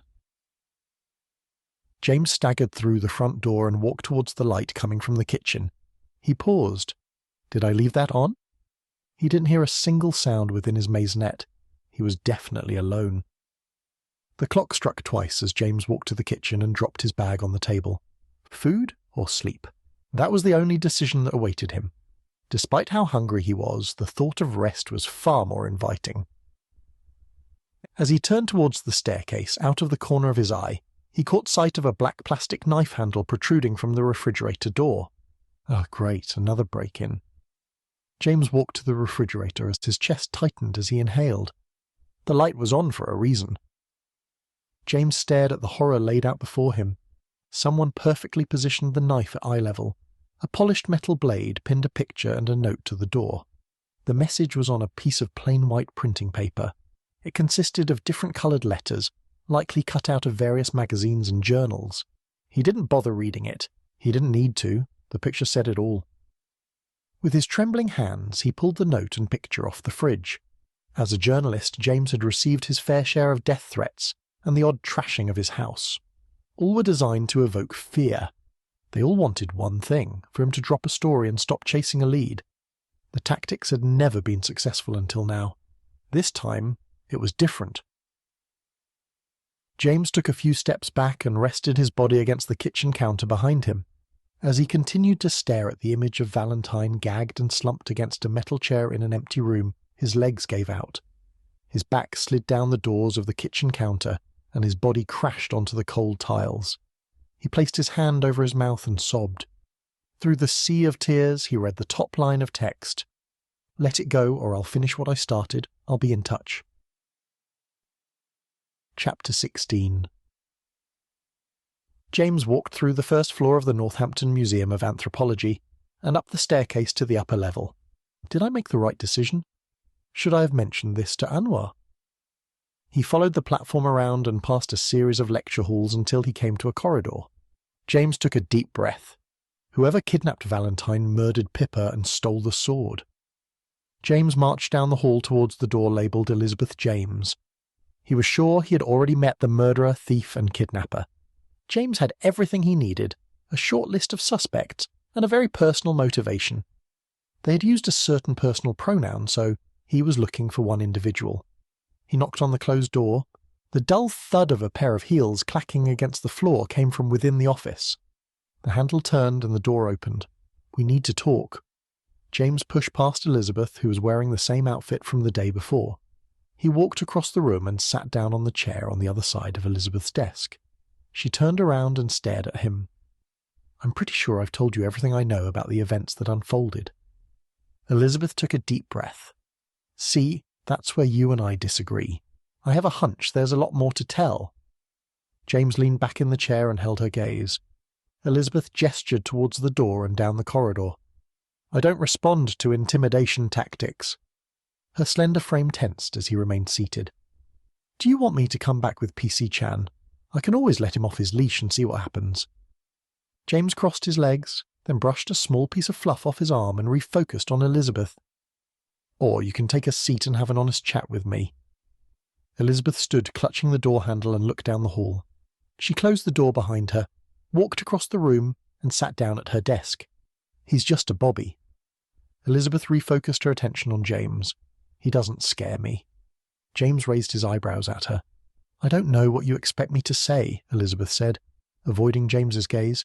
How about we start with the small mountain of debt you've racked up in the pursuit of a legendary sword? James brushed his hand along his trouser leg, then looked up at her. I guess I can assume because you're here asking me you have no factual evidence and what you know is merely a work of fiction. Elizabeth scowled at him with her chocolate brown eyes. So, what you're saying is if I ask PC Chan for a warrant and we seize all of your company's records, we'll find that you're well in the green. James tilted his head towards the door and smirked. I made a mistake asking you for help, so I guess that front page of your low-circulation newspaper is looking more like a gossip rag, and you're desperate for a decent story to save your ass. James smirked. Oh, really? Yes, I've met Harry Lancaster. That's nice. James pulled out his smartphone and started typing away at the screen. That's all you have? Elizabeth stood up at her desk and leaned towards him. You're here to intimidate me and accuse me of dishonesty and verging on bankruptcy, all on a whim? She struck her desk with her index finger. James looked up and smiled. Bear with me, Mrs. Carmichael. I'm just emailing PC Chan. I need to give him time to request a search warrant. The police are funny about paperwork and procedure. James refocused on his screen. You're not the only one who's done a bit of research. James glanced up at Elizabeth and bit his lower lip in an attempt to stop himself from smiling. Yes, I know all about you. You're just some 12-year-old in an editorial position who has a trust fund, time on your hands, and money to burn. I think I'm developing a crush on you. I love a woman who does her research. James placed his hand on his chest. God, you're just like Alistair, Elizabeth said in a sharp tone as she sat. For the record, I'm almost 29, and the last time I checked, I wasn't the editor of the Times. The Tribune is a small newspaper with a small circulation, and yes, I went to Oxford. James looked down and continued to type. Not that it's any of your business, but I inherited some money a few years back. I was raised to work hard, not live off the wealth of another. It's not my money. I didn't earn it. Elizabeth sighed. You can stop typing. James looked up from his phone and raised his eyebrows. A sudden change of heart. Do you want to hear what I have to say? Elizabeth leaned forward and narrowed her eyes at him. Enlighten me. James pushed his glasses up on the bridge of his nose. You're right. James reached across and placed his phone on the desk. You're going bankrupt? He leaned forward. I'm in archaeology for the love of it. I've always dreamed about excavating lost treasures and discovering lost civilizations, but it's an expensive business, and I'm in a considerable amount of debt. James leaned back and listened to her confession. Go on, he said as Elizabeth's gaze flicked upwards. I've considered breaking a few laws to sell off the sword to pay for debts, but I decided against it because that would be career suicide. I've got too much to lose, and I certainly wouldn't have involved Pippa. A hint of sadness lingered in Elizabeth's voice. What do you mean by career suicide? If I don't find the sword and return it to the NMA, my career and reputation will be ruined. No one in the archaeological world would ever work with me again. I know you're working with Alistair and Maximilian. I can imagine the fallout from an event like this wouldn't be as bad as you're letting on. Why have you not mentioned your partnership with them? James sat up straight in his chair. Alistair and Maximilian are corporate sellouts. The museum gave me partial funding and I was desperate. They have funds and I knew Alistair would jump at anything Arthurian. Elizabeth ran her finger through a pile of sticky notes. Fair enough. What about your rocky relationship with Pippa? I didn't kill Pippa.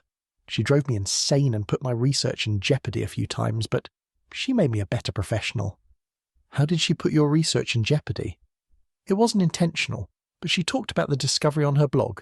It was more like a diary update. When I found it, I asked her to take it down. That's it. James pushed his glasses back up. She blogged about it to an audience of 0 people. She caused a fight on the dig site between Alistair and Maximilian. I don't want to get into it. Elizabeth shuffled around in her chair. I do. It's important. If the police find out about this, then it's another piece of evidence that makes you look guilty. Pippa did a few podcast interviews about the dig, and our research as well. At that stage, we didn't need press. Her actions made the investors uncomfortable. Like who? I can't say because he specifically requested to remain anonymous. He's quite an affluent individual who likes to keep his financials private. Elizabeth tucked her hair behind her ears, picked up the pile of sticky notes on her desk and flipped through them. Off the record? I can't. James ran his fingers through his thick blonde hair and stared at the woman in front of him. He had a lot of work to do, and time was slipping away. I know you saw Pippa the day of the murder, that afternoon at her flat. Multiple witnesses overheard your conversation with her." Elizabeth laughed. "You're referring to that interfering busybody who lives next door?" James smirked. "Yes, Elizabeth. I regularly take the word of one individual and don't check multiple sources. You caught me." "Like who?" "I will not reveal my sources. It's unethical." James removed his spectacles and held them as he glanced across the room at Elizabeth. "So, you do have standards?" James shook his head. "You asked for my help, remember?" They sat in silence, staring at each other as James contemplated his next move. Chapter 17. A thick layer of haze distorted her vision of the room as she slowly opened her eyes. The tiny hairs on her arms stood on end. As she tried to hunch over and protect herself from her new cold climate, a stinging sensation shot across her wrists. She couldn't move. It was as if she were attempting to wake herself out of a dream. She looked down. Her heart raced as she realized her nightmare. She was bound to a chair. The coolness of the thick, coarse rope plunged into her skin as she continued to twist. "How did I get here?" She continued to strain forward. The last thing she could remember was waking up in her hotel room alone. Wrestling against her bonds, she felt the polished wood of the chair brush against her skin, causing the pores to form goosebumps. The room felt like a fridge. She peered down at her bonds once more. Where her rose-gold watch once lay was an indent tattooed onto her skin. She felt terrible because she had just left the man she loved and admitted defeat. There was no use pretending or hoping things would change. The kind and playful man that she fell in love with had morphed into a workaholic who showed no signs of slowing down or changing. He lived for his job, and it was demanding. It followed him home and consumed their weekends. Her partner had slowly morphed into a roommate, and she was left to vie for his attention, hoping he would hear her voice amongst the sea of many others. Although she was proud of him and everything he'd achieved, she knew he would never change. He was an optimist, a hopeless romantic, and would always hold on and never let go. She loved him, but this was not the relationship she wanted. 3 years after they'd first met, she found herself all alone in a strange city and facing a terrible decision. But she didn't want to be the woman who pressured her man to give up a career he loved. So she left. Now she was all alone in a dimly lit basement somewhere, knowing that she had broken his heart and he would never know to look for her. After all, she'd made it perfectly clear that she was returning to Paris and didn't want him to follow her. A sharp pain shot through Valentine's head as her vision became a little clearer. She looked down at the thick, dark red rings around her wrists. Over to the far right-hand side of the room were rows of shelves lined with stone jars, all bearing a thick layer of dust. I must be in a warehouse. Valentine leaned forward to loosen the rope that bound her to the chair. She paused and squinted into the darkness that lay ahead of her. For the first time since she woke up, a faint outline of a person appeared to be standing in the shadows. Something within her knew they had been watching the entire time. Valentine pushed her tongue into her gag and tried to push it farther down her face as her heart raced. But it was no use. She wasn't going anywhere. Valentine inched forward and her skin burned as the rope dug into her. "What do you want from me?" she asked, muffled by the gag. She attempted to lean forward to get a closer look at the person in the shadows. The figure remained silent. An eerie sensation swept over Valentine as the silence continued. If intimidation was the game they were playing, it was working. But why? Why am I down here? Chapter 18. A wall of tag treasures from another world, all of them lined with dust, stood behind Elizabeth like an army looking down and waiting to pounce. Elizabeth took a few deep breaths as James waited for the answer to his question. "If that's true, then you probably know why I didn't mention my meeting with Pippa," Elizabeth said as a tear rolled down her cheek. "I had a fight with her the day she was murdered. I feel guilty because the last thing I said to her was out of anger, and that detective and your PC friend both think I'm suspect number 1. She wiped away a tear from her big brown eyes and looked at him from across the desk. "I didn't do it. I didn't murder Pippa, and I did not sell off the sword." James smiled at her sympathetically and crinkled his brow, unsure how to ask the next question, and the one after that. There was definitely a third person present that night. James continued to stare at the shelves behind her. "Some of them are forgeries." Elizabeth looked at the shelves behind her, interrupting his train of thought. "Why do you keep them here?" "I specialize in anthropology. They fascinate me." He paused, then tapped the screen of his phone. James sighed. Pippa must have been stealing the sword for someone, and things took an unexpected turn. James looked up at Elizabeth and composed himself for the next questions and the inevitable pushback. I don't mean to be indelicate, but can we circle back to the infamous Mr. Carmichael? James politely smiled at Elizabeth. She shrugged and bit the inside of her lip as a pained expression swept across her face, then disappeared a moment later. I guess, she said in a hushed tone. What do you know about Alistair's company? I'm guessing you must have looked into it before accepting his funds. James leaned forward in his chair and knocked his knees on the back wooden panel of her desk. I guess I could bore you with the legal structure and his funding, but I gather that's not what you're after, Elizabeth said. I'm not entirely aware, but knowing Alistair, he doesn't take care of the business aspect of it. He doesn't care for it, nor does he have the aptitude. Yes, he strikes me as the absent-minded professor type. James rubbed his right knee. I gather that's what the 6-foot blue-eyed muscle does. Elizabeth laughed. Yes, that's the impression I get as well. He must be the one who secures the corporate sponsors. Is he an accountant? James asked. Have you not heard of Maximilian Nichols? Elizabeth raised her eyebrows at him and tilted her head towards the rows of filing boxes to her right.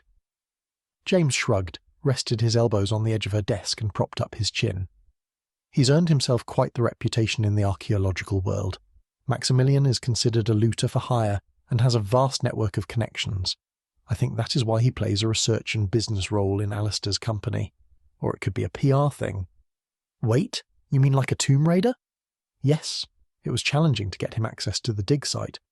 Many of the more respected investors, like the NMA, were a little uneasy and had concerns. Elizabeth shook her head. Why go to all the trouble? James narrowed his eyes and ran his finger around the edge of her desk lamp. Alistair insisted he needed Maximilian. Really? Yes, and he came in handy at the end. James leaned back in his chair and looked across at the woman in front of him. How? Elizabeth sighed. It's a long story, but there was a bit of sabotage from a rival. He's a bit of a brute, but everything worked out in the end. How was someone able to murder Pippa with no sign of a struggle, steal the sword and leave completely undetected? Elizabeth relaxed into her chair. He wanted to believe that Elizabeth was telling the truth, but she had a motive for killing Pippa. So did a few others. All James knew for sure was he needed to keep a close eye on Elizabeth now that she was no longer on edge. James looked across at her and smiled. Chapter 19. Elizabeth looked at her watch. It was 12 minutes past 9 in the morning, and she had just agreed to accompany that trust fund kid turned editor all the way to London. I'm sure I didn't kill her. I would remember that, right? My alcohol consumption is under control. I'm not that woman anymore. She darted up the path towards the street leading to her apartment complex. For the first time this year it was warm and the sun was out, but it was still cool enough for her to wear her trench coat. It was her favourite time of year. After what seemed like the longest winter, it was nice to see the sun again. As she continued to race up the footpath, a shadow hovered over her. She looked over her shoulder to find a white panel van rolling down the road at a glacial pace. Elizabeth pulled out her phone and picked up her stride. The speed limit in the area had recently been reduced to 20 because of the roadworks, but the van had to be doing less than that. She focused her attention down the road ahead of her. The traffic was fine. She looked into the reflection created by her darkened smartphone screen. The van was still crawling along the road.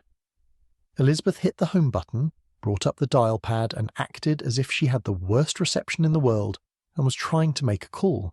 It certainly wasn't a stretch. Great coverage was not something the phone companies had mastered in this part of Northampton. She squinted at her reflection in the screen and tilted it so she could see the driver. All she could see was another man-child in a purple hoodie. Elizabeth pulled her phone to her ear and sighed. I must be paranoid. There's no way someone would be following me like this in broad daylight. She hit the power-saving button and slipped the phone into her pocket, then continued to dart up the footpath. As Elizabeth got closer to her street, her mind wandered. She blinked back the tears that were welling up in her eyes. The last thing she needed was to be seen crying in public. The events of the last week were taking a toll. Right now, she needed to focus all her waking hours on finding the sword. Any day now, Camilla was going to drag Elizabeth into her office and fire her. but for now she believed the sword was in police custody. All she needed was an investor to rock up and request to see the piece. After that, everything would be over. Camilla would discover her lie. Next, her life would comprise of court cases, legal fees, and worst of all, prison. Her heart raced and her chest tightened as she contemplated this potential reality. Will I be able to find work again? What am I going to move on to if my archaeological career goes up in smoke? As she turned the corner and walked down her street towards the pedestrian gate of her apartment complex, she paused and looked over her shoulder. No one was round. It was definitely paranoia. Elizabeth walked up the hall of her apartment. She stopped at the doorway leading to her living room. Did I really drink that much? She stared at the bloodstain in the middle of the floor. The atmosphere of the apartment was different. It had been disturbed. This once safe and comforting place was more like an exhibit out of a crime and punishment museum than a retreat from the chaos of the outside world. Was I so drunk that I don't remember committing a crime? She squeezed her eyes shut, blocking out the nightmarish world around her. It had been almost 2 years since she woke up that fateful day with the mother of all hangovers, to discover that she had beaten her husband in a fit of rage and damaged various Carmichael heirlooms. The evidence had spoken for itself. And then there were the bruises on Alistair's face and the faint bruises on her knuckles. She opened her eyes and placed her hand over her mouth as she stared at the bloodstain. I've done it again. She tiptoed through the living room towards the bay window behind her modular sofa. She paused. A familiar torn leather bracelet lay under one of the bookcases along the wall to her left. She hadn't noticed it the previous morning, although it did seem to lay undiscovered. Was someone in my apartment? But I've just received access from the police. Has this been here the entire time? Maybe. I haven't cleaned in a while. Elizabeth reached into the side pocket of her trench coat and pulled out a pen. She scooped up the leather bracelet with the pen, careful not to touch it, and stood up. The apartment was silent. All she could hear was the ticking of the living room clock and the hum of the refrigerator at the front of her flat. She pulled the bracelet towards her and breathed in its aroma. It smelt like a mixture of leather, musk, and a strange earthy scent that she couldn't put her finger on. But it was definitely a plant-based smell. She gasped as a memory drifted into her mind. A stiff breeze drifted through the dig site. It was day 3 of the excavation, and Elizabeth was furious. After all the trouble of begging and reassuring investors and the NMA that archaeology's infamous looter, Maximilian Nichols, was taking on an advisory role and would be no trouble, both he and Alistair were late. It was as if Alistair woke up one morning and decided what he really needed on the dig wasn't expertise or someone with connections, but instead a drinking buddy. She felt like an idiot. But she had one thing to be thankful for. Nothing was missing and finding its way to the antiquities black market. To a certain extent, she held up her end of the bargain. He was, after all, no trouble. Elizabeth took several deep breaths and pulled up the hood of her jacket. She clutched a cup of hot coffee and stared at the beautiful Cornwall sunrise. It was the start of a new day. Far off in the distance, a man walked towards the dig site. She crossed her arms. Elizabeth knew exactly who it was. As the anger built up inside, she reminded herself that murder was a crime, and she was too busy to serve a life sentence. She had too much work to do. "Where have you been?" she yelled out at him. "I guess that means you missed me." He smirked as he grabbed the cup from her hands. As he spun the mug around, a small piece of leather wrapped around his left wrist struck the side of the metal cup. He took a sip. "That's awful." He handed the cup to Elizabeth, turned around and walked towards the dig site. A digital quack shrilled out from her phone and jolted her back to reality. It was already 9:30. She was running out of time. As she replayed the moment in her mind, she doubted the integrity of the memory. She could have sworn that she saw Maximilian wearing the leather strap earlier that day, when he waltzed into the dig site in the afternoon. But in her memory, she recalled seeing Alistair. Maybe she wanted to believe that the man she'd married was completely innocent and not capable of murder or theft. That she hadn't spent 5 years dating, marrying, sleeping with, and eventually divorcing a criminal. It was entirely plausible that, if the bracelet belonged to Alistair, it might have been left after he checked out what she'd done after their phone call earlier that morning.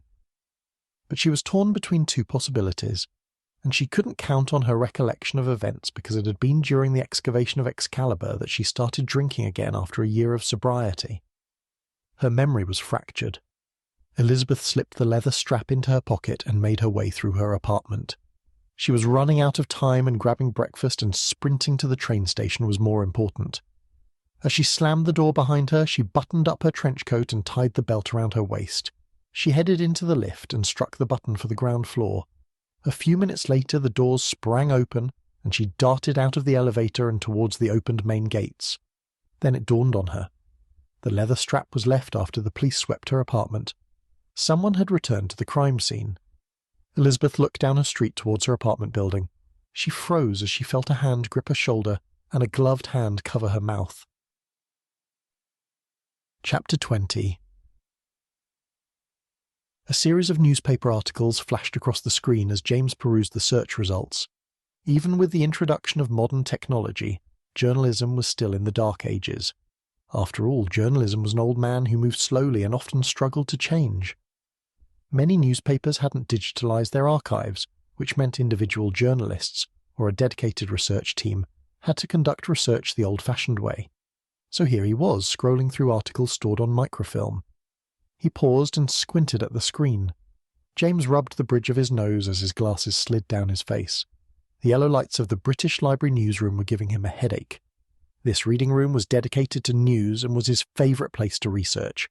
This afternoon, only a handful of people were clicking away at the mice on the other computers.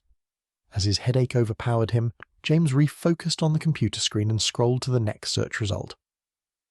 It was another article about an archaeological discovery in Scotland with similar information as the previous article. Nothing new. Another article highlighted the turbulent nature of the archaeological world. There seemed to be an endless supply of examples of teams spending months away from home, and then having an archaeological dig end up unsuccessful. He scrolled to the next article and sighed. James picked up his smartphone and checked his email. There was nothing from Elizabeth. He scrolled through his emails, then looked up at the screen. It was odd. He had waited at the station for more than 30 minutes and missed his train, and she didn't pick up any of his calls. After all of that waiting, he boarded the next train to London. The most frustrating part was that he needed her help and expertise.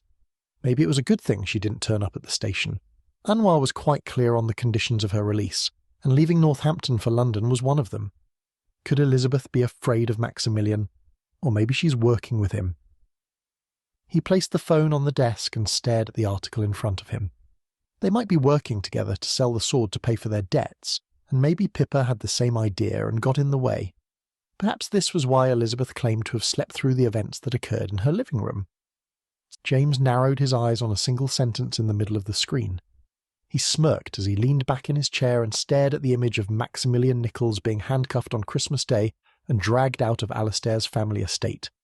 James picked up his phone, selected chance number from a list of favourites, and listened to the dial tone. He was arrested for selling artefacts from an Egyptian tomb through Christie's in London, James said the second the phone picked up. Who? PC Chan asked as James hit the speaker icon. Maximilian Nichols. James had a slight smile on his face as he clicked through to the next article. I'm going to mention this in my daily report. Elizabeth thinks Maximilian is managing the business side of Alistair's business and sourcing sponsors. Really? Chan's voice had a hint of curiosity. I think I'll need to look into the company's records, and maybe police records. Of course you will, Chan replied with a hint of sarcasm. I'm going to need some type of evidence to move forward, just to check that I'm not going down the wrong path. James stared at the image on the screen. Fine. You've piqued my interest. I'll apply for the warrants, and if I'm in a good mood, I'll let you know what I find, Chan said, as James hit the red button on the screen. A rock formed at the pit of his stomach. All of this digging was not good for Valentine, but he was damned either way. Figuring out who was behind all of this would lead him to her. James couldn't sit still and wait, and he wasn't telling the police about her kidnapping. I'm screwed. James sighed as he stared at the screen. Chapter 21. Maximilian stared at the screen and listened to the older man on the other end of the line go on about a series of worst-case scenarios.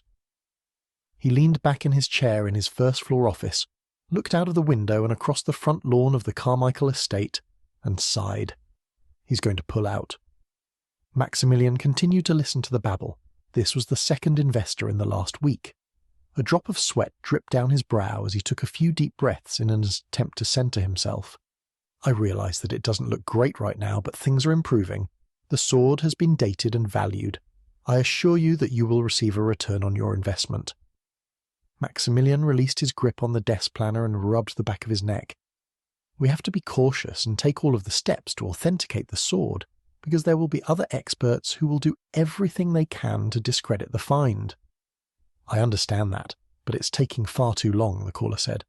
Elizabeth has been collecting data and preparing for publication, a press launch, and securing a book deal, Maximilian said, as he tapped his index finger on the tabletop.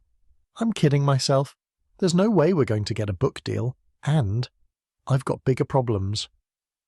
At first, this project had seemed exciting. Alistair had asked him to participate in the discovery of an infamous Arthurian artifact, and it all sounded so promising. 14 months had passed since that day, and now things were different. He was down 2 investors, possibly 3, and spent his days lying to people about a return on investment. It's too risky. Did you hear me? The man said with a hint of despair. It's been 9 months since the discovery, and you have very little to show for it, other than a valuation and confirmation of a period. Just bear with us a little while longer. No, I want my money back. I'm done. We're so close. I swear I'll pay you out first before anyone else.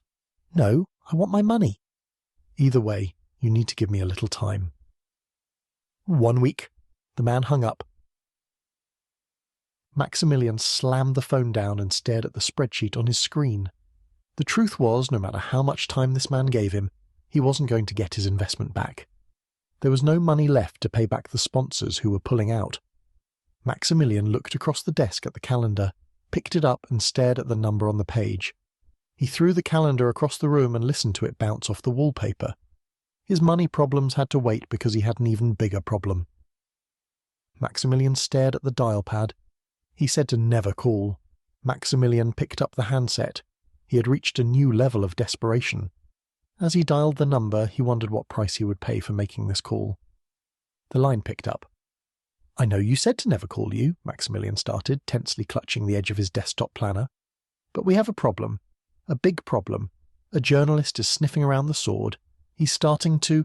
I want his name, said the voice at the other end of the line, talking over Maximilian. James Lalonde. He's the chief editor of the Northampton Tribune. Are you sure? The man with the New York accent said. You know of him? Obviously. God, I'm in so much trouble. Maximilian paused and took a deep breath through his nose. How does a wealthy American collector in New York know about the editor of a tiny, insignificant newspaper in Northampton? Maximilian tried to keep his composure as his eyes drifted to a framed photo of an elderly couple, bearing the same bright blue eyes as him sitting on his desk. There was more at stake than a loss of funds and research being put on hold, especially for him. Yes, I'm sure. He turned up at Alistair's estate and he knows about the sword. Don't worry about him. If he's sniffing around, that means he doesn't have proof. No evidence. He's by the book. He will not print anything unless he has proof. It's now your job to make sure he doesn't find any. You don't understand. He's so close to both of us. You mean to you, the voice on the line corrected him. How long do you think it will take him to connect all of this back to you? You're being paranoid.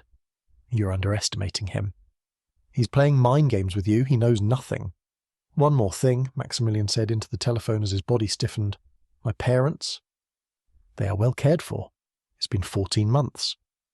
Do what is required of you, and I will honour my end of the bargain, the voice on the other end of the line said coldly. Maximilian sighed and looked at the small clock on his desk. Let me make this simple for you, the man said calmly. I want the sword, and it's become apparent to me that I need to step in and clean up after your mass incompetence. Ah, sir, I can... Maximilian heard an all-too-familiar click and a dial tone. Shit! What have I done? A bang echoed around the room as he slammed the handset down on his desk. He ran his fingers through his thick, dark hair and stared at the large red negative figures at the bottom of the spreadsheet on the screen. Chapter 22. The thick whir of a machine frothing milk drowned out the voice at the end of the line. James placed his hand over his right ear as he pushed his phone closer towards his left ear. He grimaced. Yes, it's still his favourite coffee house. That man would take it intravenously if he could. The voice on the other end of the line bellowed across the noise. "Thanks. The last thing I want to do is upset him." He hit the red button on the screen and sighed. Lying was part of his job. He didn't like it, but no one liked talking to the press. Bending the truth had become a necessity. James had done his homework and discovered almost 300-plus scathing reviews of cafes all over Northampton by pathologist Dr. Olivier Deschamps. One rare favourable review indicated that he was a frequent patron of this establishment, as Olivier had worded it in a review on Google. But James had been waiting for over 2 hours and saw no sign of the pathologist or his assistant. The man had a coffee problem, and he was nowhere in sight. Between line edits and proofs of the articles for the next day's edition and sips of coffee strong enough to cure heartburn, James had begun to get impatient. As he perused the article on his screen one last time, the front door to the cafe slammed open, breaking his concentration. James looked up, and across the room was a tall, thin man with salt and pepper hair. He wore a white lab coat from the Northampton General Hospital. Jackpot. James sprinted across the room, darting in and out of the sea of tables and chairs. "Olivier," he called out over the noise of the peak hour trading. Olivier waved at him, then returned his gaze to the menu. "I heard you're performing the autopsy of Pippa Baker. She worked at the NMA with one of the curators, Elizabeth James. I'm doing a piece on Elizabeth's new exhibit for the culture section." Olivier raised his finger to silence James, leaned over the counter and ordered his coffee. He shook his head at James. "You're starting with that? Here?" Olivier looked over the top of his thin-framed glasses. "The other week at Queen's Head, I listened to one of your exceptionally long monologues about how you despise all small talk and wish people would get straight to the point," James said as he pointed towards the door, which was in the general direction of the pub. "How do you know about the autopsy?"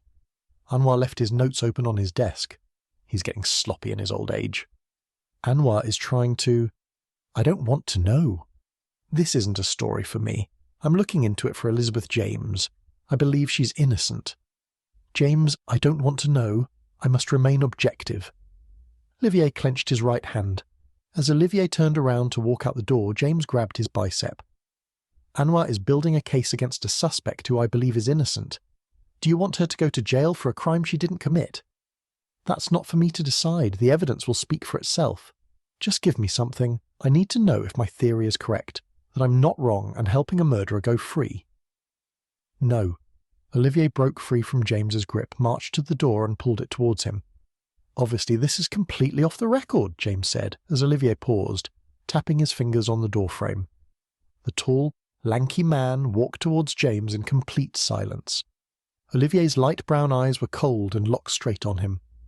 He stopped a few centimetres from where James was standing, then leaned in a little closer. "I better not see a hint of this anywhere in your newspaper. I could get fired. The autopsy isn't finished yet." Olivier's whisper was barely audible above the buzz of an overworked coffee machine at peak hour. "Of course. Whoever stabbed the deceased was taller, and I mean significantly taller. Can you give me a figure?" "It's just an estimate, but at least 6 feet, possibly taller."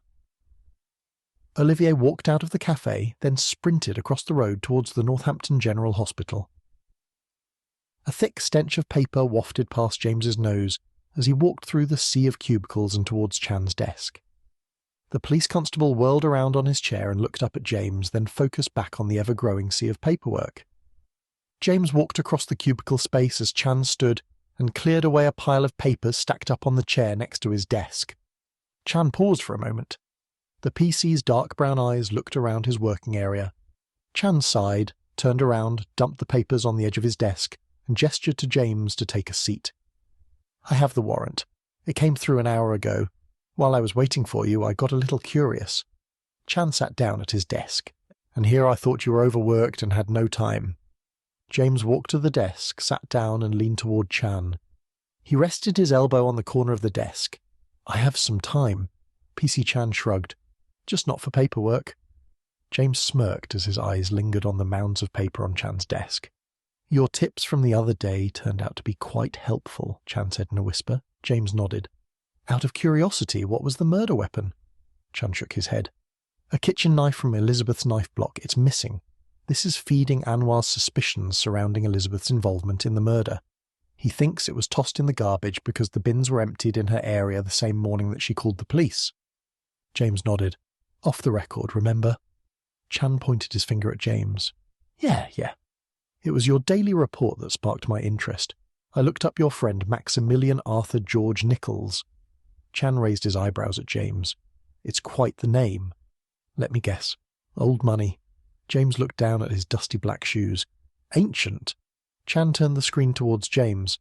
But that's not as interesting as this. Chan pointed at the screen. James leaned in and squinted as his eyes swept the records. He's the CFO of Alistair's company? James stared at Chan. Alistair is letting a man who was convicted of a felony run his company. It wasn't a conviction. It was a slap on the wrist at best. Chan shook his head. He was still convicted. James tapped the pile of folders next to him. Yes, I'm going to take a stab in the dark and suggest that Alistair doesn't look at his company accounts, PC Chan said, as he raised his eyebrows. Possibly. Trust me, he doesn't know a thing. Chan reached across to the mouse and scrolled the small wheel, while fixing his eyes on the screen. James stood up, looked over Chan's shoulder and read the data on the screen. That's a serious loss, James paced. After a few moments he looked at Chan. How does Alistair not know? You would notice losing that much money. James placed his hands on his hips, turned his head to the side and stared straight ahead. You might, but Alistair comes from a very wealthy aristocratic family, Chan said, as James weighed up the new information. He must be in on this as well. James took a deep breath and looked at his feet. Chan rubbed the back of his neck, then closed the screen on his computer.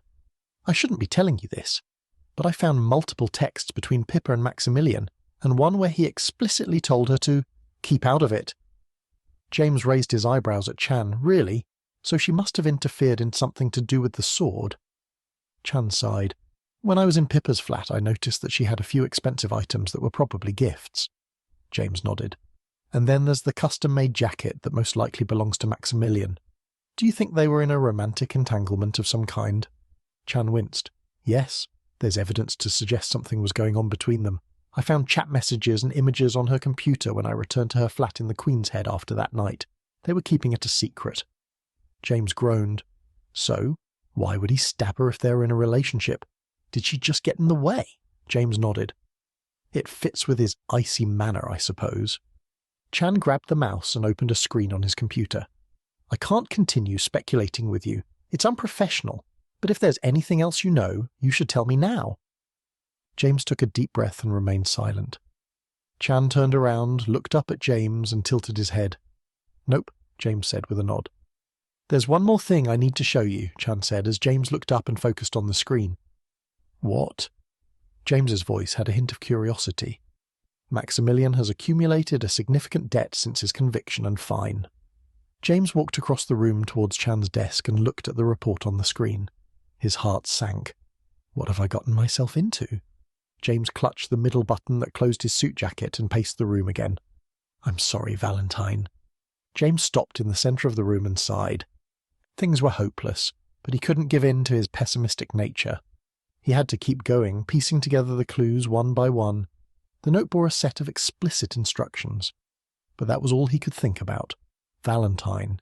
He needed to focus on the case and close in on Maximilian and Alistair, but he couldn't get her out of his mind. The more he pushed the thoughts away, the more they resurfaced. A tingling sensation built up in James's chest as he swallowed a hard lump in his throat. There was a part of him that desperately wanted a second chance to make things right. But he knew Valentine and sensed that she would not give him the opportunity. What's wrong? Chan stood up from his chair, walked over to James and placed his hand on his back. James took a deep breath to centre himself, then turned to Chan. They have Valentine, he whimpered as he blinked away the tears. I'm certain. Chapter 23.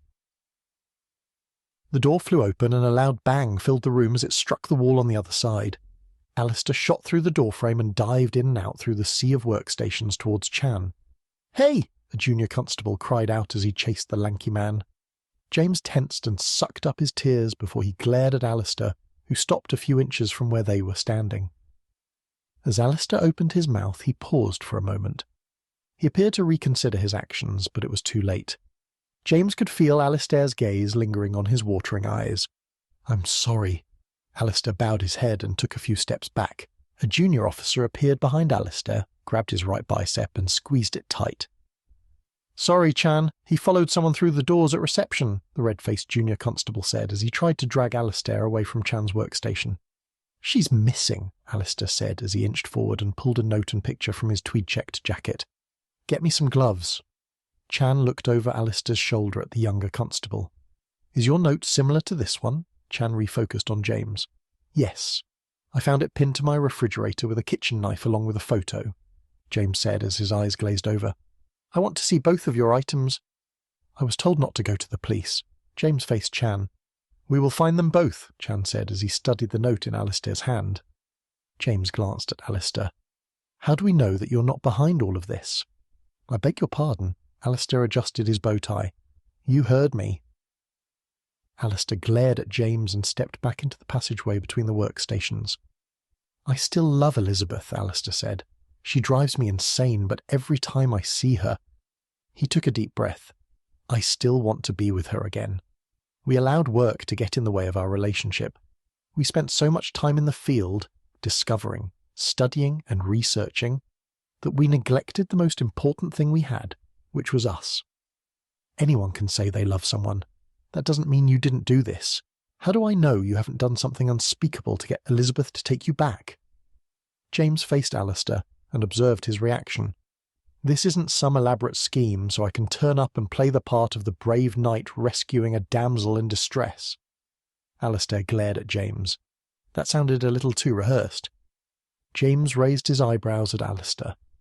"If you must know the ins and outs of my relationship, then you might find it interesting that I shared a moment of passion with Elizabeth during her recent dig." James sighed. He was caught in an awkward place where he had to trust a potential suspect based on his word and his word alone. There was no way Alistair could prove his innocence or the claims he was making. After all, his claims were based on emotion. The junior officer returned to Chan's workstation and held up a pair of gloves wrapped in plastic. As Chan grabbed the gloves, Alistair softened his gaze towards James. "Valentine is missing as well, and presumably kidnapped by the same person as Elizabeth." Alistair stepped into James's personal space. "That's why you're so interested in my career, business, and Maximilian. You believe we have Valentine, and you're just hanging around to collect the evidence. If you love Elizabeth as much as you claim, then you must understand my actions. After all, isn't there a part of you that wants to tear this city apart until you find her?" Chan sighed. With his gloved hand, he grabbed the ivory sheet of paper and placed it in a clear evidence bag. "What is it?" James asked. "I doubt we'll find any evidence on this." Chan studied the contents of the evidence bag. "Very well. If you insist on turning the city upside down, then I'll join you." Alistair offered his hand to James. "I have to go back to the office for a few hours. Then I'm free to meet up with you. And before I leave, there's something you should know." "There's more?" Alistair was wide-eyed. "Yes. But I need to put the morning's edition of the Tribune to bed. I've got hours of work ahead of me." James ran his fingers through his thick, dark blonde hair. Alistair nodded. "I can wait. I've got nothing but time." With a nod towards the exit, James and Alistair sauntered through the sea of cubicles as James shared his latest findings. Shock swept across Alistair's face as he heard the news about his financial records. How can he be in the dark about his own company's finances? Chapter 24. A familiar scent of dust and clay floated by her nose as she slowly opened her eyes. She closed them again as a sharp pain shot across her forehead. Elizabeth opened her eyes a second time. Off in the distance stood a tall, familiar figure. Unbelievable. She narrowed her eyes to sharpen her blurry vision. It wasn't the situation she found herself in that was unbelievable. It was more the lengths this man had gone to, all for the sake of cash flow. Then again, part of her wasn't surprised at all. Elizabeth had known involving him would come back to bite her, but she'd never expected it to happen this quickly, or for the cost to be this high. As her vision cleared, Maximilian's piercing blue eyes and chiseled jawline came into view. She didn't understand how someone so attractive could be so dark and cruel. The tall, dark-haired man lifted his muscular frame off the table and walked towards her. As he approached, she saw the desperation in his eyes. The remaining pieces of the sword are safe for now. She kept her eyes on him as he stopped and towered over her. He reached out and lowered her gag. "You do realize that I know where I am?" Elizabeth looked at the dusty shelves. Maximilian shrugged. Elizabeth looked back at him. I can't believe you killed Pippa. Based on the fact that I haven't been pulled in for questioning, I can assume that all you have is a conspiracy theory and no actual facts. Maximilian scratched his temple. Elizabeth narrowed her eyes. So you're playing innocent. He has my parents and has injected my mother with some kind of virus. I don't quite understand how it all works, but I'm at his mercy. The deal is I do exactly what he says, and in return my mother will be put on a drug that his company is trialling and live. A pinched expression swept across his face. Elizabeth struggled against her bonds. You're an idiot if you think this will turn out well for you. Closing his eyes, Maximilian took a deep breath, then opened them again slowly. You're asking me to choose between my mother and saving your career from your own stupid mistakes. I guess we both know how quickly you can make that decision. Elizabeth cocked her head to the side and raised her eyebrows. Maximilian shrugged. You seem so sure about everything, don't you? Elizabeth leaned back in the chair and looked up at the man towering over her. I told you at the Victoria and Albert Museum event that he would be trouble, but you wouldn't listen. Maximilian shook his head. You had no money to fund the dig other than the little money the council gave you. I did what was necessary. I never asked you to rush in and save the day. Where's the rest of the sword? Maximilian walked towards the desk, sat down and crossed his arms. I don't know what you mean, she said as she struggled against her bonds one more time.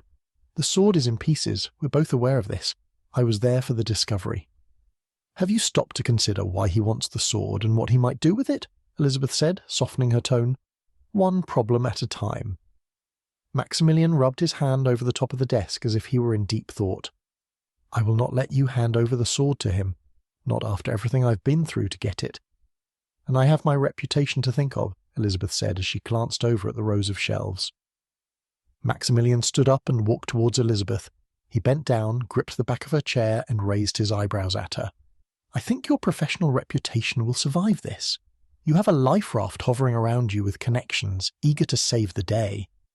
As Maximilian stared at her, faint screams cried out far off in the distance. What have you done?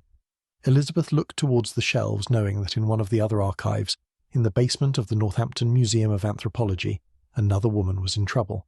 Where is it? He inched closer to her. She could feel his grip tighten on the chair. You've made a mistake. Elizabeth looked into his eyes. Keep it together. I don't want this jerk to have the satisfaction of knowing I'm terrified. Where's the rest of the sword?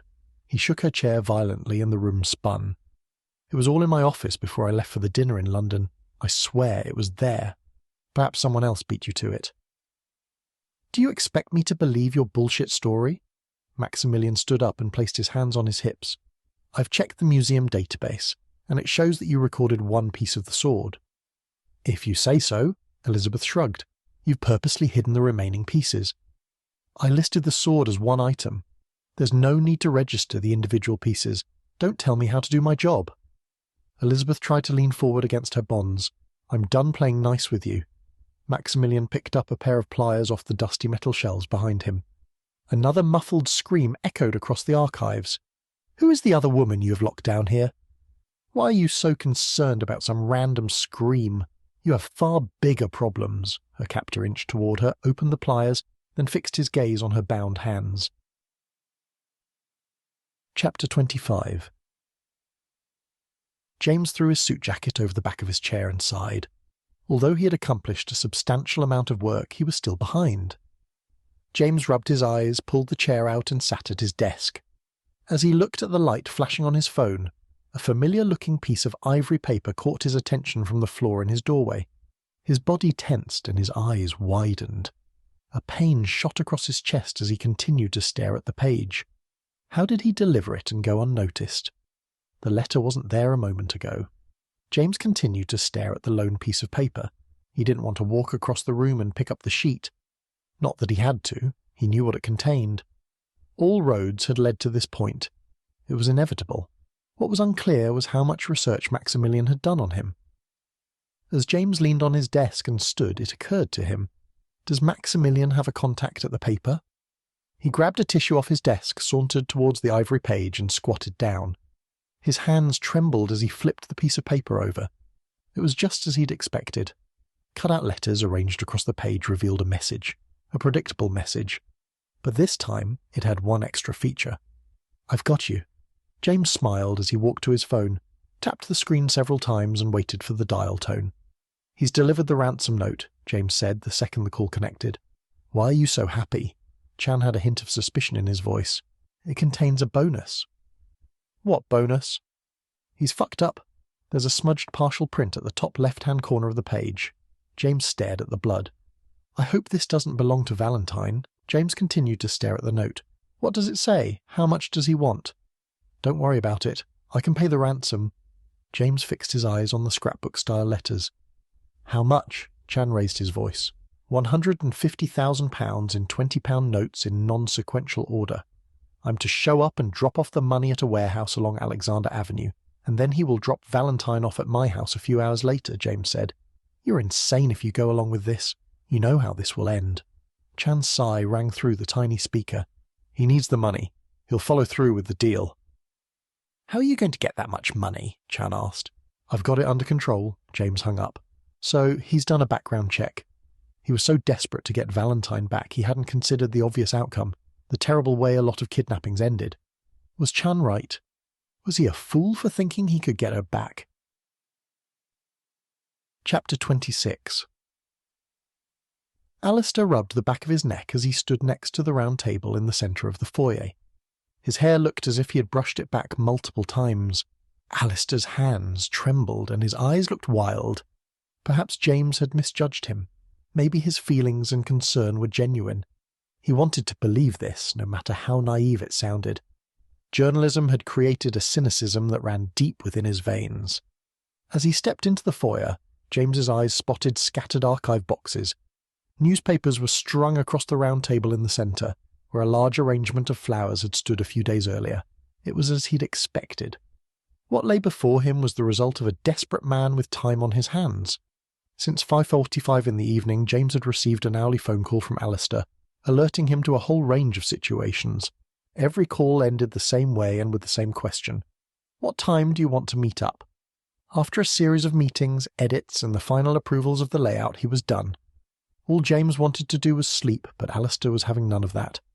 James gave in to Alistair's demands. Here he was at 1:12 a.m. the next morning, babysitting a distraught aristocrat. "I couldn't find Maximilian anywhere, and I've called everyone I know, and no one has seen Elizabeth. No one. I've searched her house, spoken to her neighbours. No one saw anything." Alistair paced the width of the foyer. "Excellent. I'm giving up sleep for a recap of the last 8 hours." Alistair stopped, struck the pile of archive boxes in front of him and sighed. "I've even gone through my company's records out of desperation, hoping to find a warehouse or rental receipt, although I haven't checked Maximilian's family properties." Alistair faced James. "He will not keep Valentine and Elizabeth at a location that'll be traced back to him." James walked over to the archive boxes and placed a hand on Alistair's shoulder. "The only way we'll find the girls is if he made a significant mistake. It's how most people are caught, and that's what we'll do." "But I've searched everything," Alistair said in a distraught tone as he hunched over the archive boxes and rested his head in his hands. "Where is your office? Is it close by?" Alistair pointed towards the staircase. "Upstairs.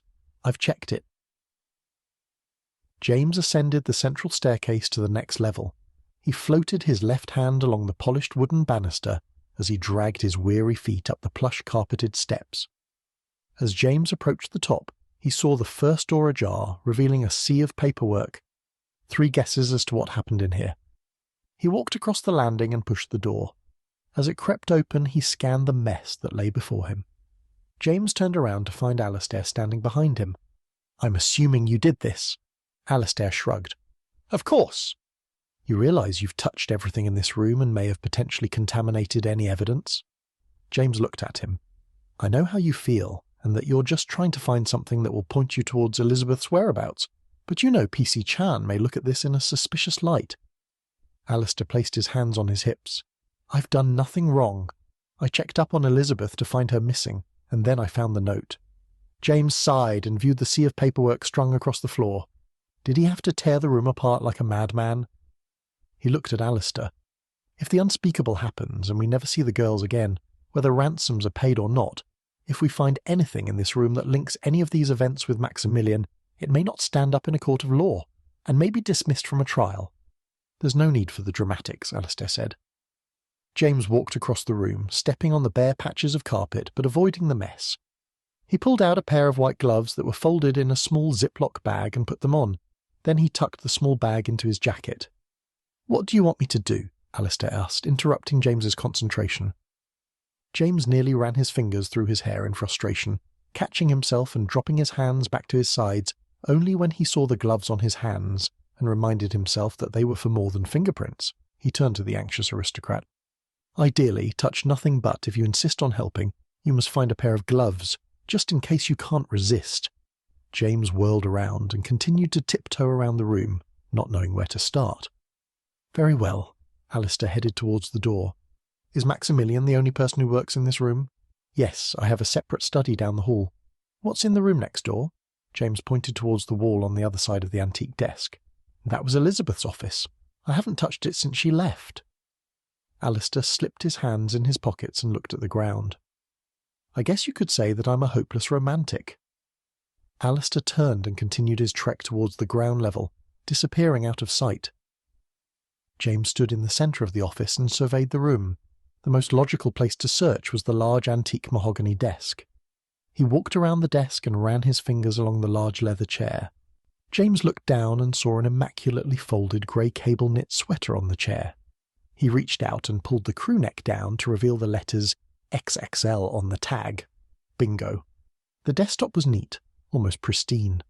A small frame containing a photo of an elderly couple sat untouched on the far right-hand side of the desk. Perhaps this was the original state of the office before Alistair came tearing through it like a bull in a china shop. James lowered himself onto the chair.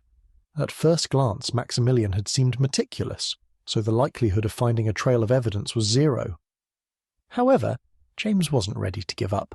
All he wanted was a small clue. Apart from an archive box discarded in the middle of the desk where a computer screen had once lay, the desk was minimalistic in terms of decoration. James ran his fingers along the leather mat at the centre of the desk, then down the side of a small set of drawers underneath the tabletop. He pulled at the little handle. "I look like a creepy street magician," Alistair said as he burst through the door, holding his white-gloved hands in front of him. Still clutching the handle of the drawer, James pulled, but it wouldn't budge. He ran his fingers under the desk and discovered a concealed wooden tray. He pulled it towards himself. A small rusted key lay face up on the shelf. James narrowed his eyes as he stared at the antique. Something was not right about this. It seemed too easy. Why would someone with great attention to detail leave a key like this lying around? James picked up the key, inserted it into the lock and turned it. After a small click sounded, the drawer released. Inside the first drawer lay a Japanese puzzle box. James lifted it out and shook it. To his surprise, the clinking of metal sliding across a wooden interior called out from within. The contents of the puzzle box clanged in protest as James continued to violently shake the wooden box close to his ear. He arose from the desk, clutching the box, and started sliding the pieces.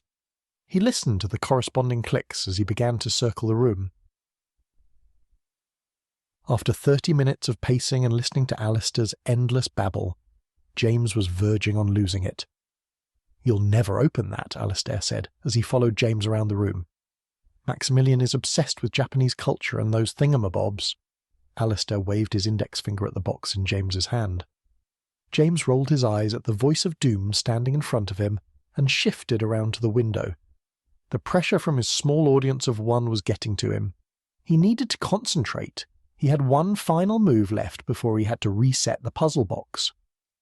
As James listened to the dull click created by turning the box's last element, the lid popped open. He held his breath as he looked down. After multiple combinations and resets, it was open. But he hadn't considered what lay inside. It might be a valuable personal keepsake and not at all related to the last 48 hours. At this point, he didn't care. James slid the top of the box open, and his heart sank as he looked inside. A bright rose-gold watch with the words Ted Baker engraved on the clock face lay inside, along with a gold chain bearing a heart-shaped locket no bigger than his thumb. James pulled out the tiny pendant and placed the puzzle box on the filing cabinet that rested under the large window. He stared at the locket, then flipped it over. Etched into the gold-plated metal were two small letters, E and C. Just two simple letters. They said so little, but so much at the same time. I should have insisted on staying with Elizabeth for the rest of the morning. James flipped the locket over. A small click filled the quiet room as he opened it. Inside, a picture of a younger Alistair stared back at him. His story about pining after his lost love has checked out. James spun around to find Alistair standing in the middle of the room watching him. James observed Alistair for a few more moments. It was as if he was holding his breath in anticipation. "It looks like you're not the only one that's harbouring feelings." James flattened his hand to reveal the open locket. Alistair lunged forward and stared at the small piece of metal cradled in James's gloved hand. "Don't touch it." James pulled the locket closer towards him. He sighed and placed the locket back in the puzzle box. "Valentine's watch is in here too. I don't understand why Maximilian would keep these items in his office." James pulled out a Ziploc bag from inside his grey suit jacket and opened it. "Maybe it's proof he has the girls, in case we didn't believe him," Alistair said with a shrug. He approached the filing cabinet, then leaned over and looked into the box. "Good job opening the box. You're almost like a modern-day Poirot." "He's Belgian," James mumbled faintly. "He's almost French." James shook his head as he picked up the puzzle box, then placed it in the bag and sealed it.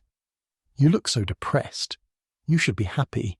We're one step closer to finding the girls, and possibly a reconciliation." Alistair patted James on the back. "For you, maybe." James pulled out his smartphone and tapped at the screen. "Valentine is never going to take me back." "Oh, come on, stop being so pessimistic."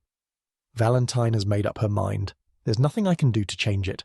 I fear it's much too late to save our relationship." James's eyes glazed over. "Things aren't all rosy for me either.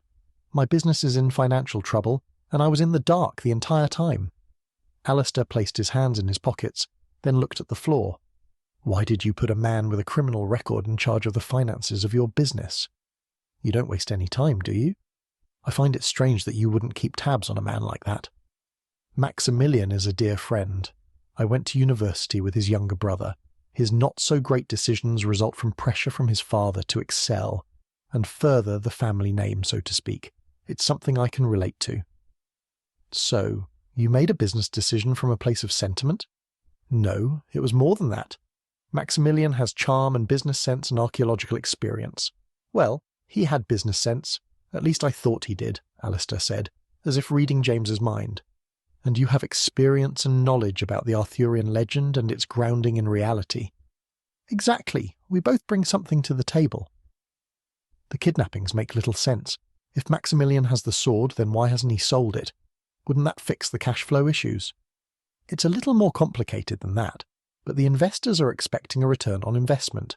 They're also expecting to see publications and newspaper articles and progress reports. None of this is possible if the sword remains missing and isn't returned to the NMA." Alistair stared at the desk and pursed his lips. "But why would he need more money? Isn't the sword valued at £5 million? "That's just an estimate. The sword wouldn't be as easy to sell as you might think. We found the sword in pieces. It took months to find the last piece." Alistair paced the room. "Because of its delicate parts, the number of interested buyers would be limited, and that's not ideal." "He doesn't have all the pieces." James whirled around and pointed at Alistair. Alistair's eyes bulged. "You're a genius." Chapter 27. It had taken James almost 90 minutes to go through every item in Maximilian's office before he realised his search was fruitless. All he had were 2 items that linked Maximilian to the missing women. Nothing else. Not a single ounce of evidence pointed towards the location where he could find Valentine and Elizabeth. Upon admitting defeat, Alistair talked James into coming down to the library and having a drink to mull the situation over. It was 2:24 a.m, and James collapsed in an armchair, his suit jacket lying across the 3-seater sofa in front of him. He sighed as he clutched the glass of rum. Taking a sip, he grimaced as the alcohol burned the back of his throat. Alistair sat in the armchair next to James and grabbed a glass from a small round table. A faint smell of polish lingered in the air. James watched as Alistair, sitting cross-legged in the chair next to him, surveyed the tall mahogany bookshelves. For someone with a missing loved one, he seems tranquil. James pulled the glass from his lips and rested it on the arm of his chair. He stared into the brownish liquid and calculated his next move. James took a deep breath as he turned his head towards Alistair. Even though James was weary, he didn't have the luxury of resting. He had to get back to work. So we can assume that Maximilian kidnapped Elizabeth for 2 reasons. The first, she got too close or knew too much, and when I showed up and questioned her, Maximilian kidnapped Elizabeth to keep her from saying something, James recounted, waving his glass in the air. And the second reason? Alistair placed his glass on the table. He knew the sword came in pieces and couldn't get the information anywhere else. James put his glass down and dabbed a spill on his tie with the napkin that had been resting on the other arm of the chair. I'm expecting to find her office at the NMA ransacked, and maybe her home office. That doesn't explain why he has Valentine. Alistair had a sympathetic look in his eye. I got too close and he needs the money. Perhaps one of your investors is squeezing him for ROI. Sounds about right, Alistair said after a few moments. Most people are impatient and expect quick results. He stared straight ahead. What if we go back to her offices and retrace her steps? James placed the napkin on the table and inspected the damage on his tie from the spill. Why? Alistair screwed up his face. Well, we could figure out where she's hiding the pieces and locate them before Maximilian figures it out. We could trade the pieces for Elizabeth and Valentine, James said as Alistair picked up his glass and took another sip. Elizabeth has probably told him where the pieces are by now. No, James picked up the glass from the table next to him. She's far too stubborn for that. I don't see her giving out that information too soon. I guess. Alistair finished his drink. You don't think he will hurt her? No, James lied, but we're short on time. Chapter 28. 3 paintings of French chateaux hung on the walls in Elizabeth's office. James stared into his barely recognisable reflection in the glass. Long gone were the days where he could pull an all-nighter and still look fresh as a daisy the next morning. He sighed as he placed the final stack of paperwork on the white desk in the centre of the office. Journals and PhD theses, all bearing sticky notes with illegible scribbles, filled her tiny office. Elizabeth showed no signs of slowing down. She had an addiction. He looked up at the empty glass case. The white bookshelves were covered with black fingerprint powder. Why did she take the sword home with her?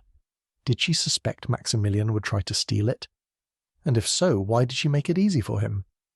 This stuff is everywhere! Alistair ran his finger along the glass case, disturbing the fresh coating of the white dust. I don't know what I was hoping to find, but it wasn't mountains of paperwork, James said as he ran his fingers through the pile of papers he had just skimmed through. I need coffee. Alistair pulled out another set of journals from the shelves. Perfect. You get the coffee while I continue searching the rest of the apartment. James walked out of the office, then down the hall and towards the main bedroom. 20 minutes later, James was sitting at the edge of Elizabeth's bed, flipping through the 3rd travel guide he'd found in the top drawer of her bedside table. 1 guidebook he could understand, but 3 was obsessive. Each guide rehashed the same information and missed out on the most beautiful parts of France, areas off the well-worn tourist trail. They were places his grandparents had dragged him to when he was younger. His summers comprised visits to an endless number of chateaux with rare book collections and abbeys. It was as if his grandfather wanted to visit them all before he died. In those libraries, James developed a love of literature. James closed the book and sighed. He missed his grandparents. It was becoming unbearable to flip through the pages of the book without reliving those moments. Elizabeth shared his grandfather's love of medieval chateaux, as evidenced by the sticky tabs placed throughout the pages of all 3 books. As he threw the 3rd travel guide into the bedside table, a Eurostar Standard Premier boarding pass to Paris floated out from the pages and onto the floor. The date on the ticket was the 8th of July, 8 days after the end of the dig. James crouched down and slipped the ticket into the inner pocket of his jacket. Then he pulled the 3 travel guides out of the bedside table drawer for a second time. A bang echoed through the apartment. Sorry it took so long, the service was a nightmare, a voice called out from the front of the apartment. I had to order 3 times. James looked down at the travel guides and wondered if he should tell Alistair about the ticket or keep it to himself. As James pondered the root of his newfound paranoia, Alistair barged in through the door, while holding 2 cups of coffee and a brown paper bag. A buttery aroma filled the tiny bedroom and enticed James to smile at Alistair. Some light reading. Maybe these could hold a few answers. James followed Alistair out of the bedroom and towards the living room. I realised that I'm probably reaching, but it could lead us somewhere. It was as James had expected. Someone had been through Elizabeth's office at the NMA before him. Papers were scattered across the desktop and across the floor. Filing cabinets were left hanging open, and based on the carnage that surrounded him, their search was fruitless. He was tempted to point the blame at Maximilian, but it all seemed too easy, almost too convenient. Or maybe Anwar was right. He had a gap in the front page to fill and missed the excitement that came with chasing a story. For now, James was sticking with too convenient. James stood at the door and took in the scene. His eyes wandered through the trail of shattered ceramic treasures on the floor to find a way through the mess without disturbing the evidence. Alistair pushed past him and meandered around the office. It wasn't the aimlessness of a first-time visitor. His route seemed purposeful, like he had been there before. Alistair leaned over and rummaged through the open drawer. "Be careful of the broken pottery pieces," James said as Alistair looked up at him. "They're forgeries." Alistair continued to rummage through the drawer. James rolled his eyes as he tiptoed into the office and stopped in front of the bookshelf behind the seat where he had been only a few days earlier. He pulled out the books, checking to see if anything lay hidden behind or between the pages. James froze. He stared at the last book on the shelf. It seemed so out of place. The book was a limited edition of Pride and Prejudice by Jane Austen. He pulled the cloth-covered hardback from the shelf. James ran his fingers along the thick pages in an attempt to pry them apart, but they were stuck together. As he flipped the cover open, he found the book was hollow, and it contained a collection of receipts. "I didn't have you pegged as an Austen fan," Alistair said from the corner of Elizabeth's office. "It's full of receipts." James looked back at him. "It's unorganised. I can't figure out if it's all work or personal expenses." He pulled out a paper receipt from the Olive Garden in Tintagel. "That must be from the dig." Alistair dismissed the receipt, pulled it out of James's hand and threw it back inside the book. James picked up the receipt and stared at the date on the bottom. "No, the date is wrong. It's more recent than that." James continued to stare at the receipt. "Was the sword excavated nearby?" "It's a long shot," Alistair said. "Maybe she hid a piece of the sword there, but it seems too obvious. I'll see if I can get someone from IT to grant me access to her computer to check for any appointments. I'd imagine she couldn't have visited the site without an official appointment." James pulled out his phone and tapped on the screen. Alistair picked up the Olive Garden receipt and studied it. "No, the castle ruins are back open for tourists. She wouldn't need an appointment. I'd imagine she showed up, hid the piece, and left." 15 minutes later, James found a vehicle hire receipt from a company in Paris, a receipt from a local brasserie in the city of Pierrefonds, and a speeding ticket from the French police that she'd received somewhere along the D973. He smiled to himself. All these events had taken place within the same time frame, on the same day as the Eurostar ticket. "The quickest way to travel to the castle ruins in Tintagel is by car," Alistair said. "I'll go because I'm familiar with the Arthurian legend. I've worked at the site and I know my way around. If it happens to be closed, I'll get better access." "Sounds good," James nodded. "I found a receipt to a bakery in France that's within walking distance of a chateau in Pierrefonds. It could be a long shot, but I think she may have hidden a piece there. My grandfather is a chateau enthusiast like your lady. I think he'll be able to get me into a few of the more restricted sections of the chateau." "Yes. I think we've spent far too long here already. We should move along and travel to our respective destinations. I think it's better if we get to the pieces before anyone else while we have the advantage." Alistair grabbed the hollowed-out book from James's hand and placed it back on the shelves. Amongst the receipts, James felt the coolness of a piece of metal. He looked at the receipts and moved them around in his hand as Alistair guided him towards the door. "James, we need to leave. I'm worried that Maximilian might come back, and if he does, we're both screwed." Alistair closed the oak door to Elizabeth's office behind them. James stared at the rusted metal in his hand and slipped it into his pocket. Alistair grimaced at the letters etched into the gold plate on the door. There was something odd about the way Alistair was pushing him away from Elizabeth's office. Alistair was playing the part of the estranged, stressed-out lover too well. It was almost as if Alistair was trying to distract him from a trail of clues James hadn't found earlier.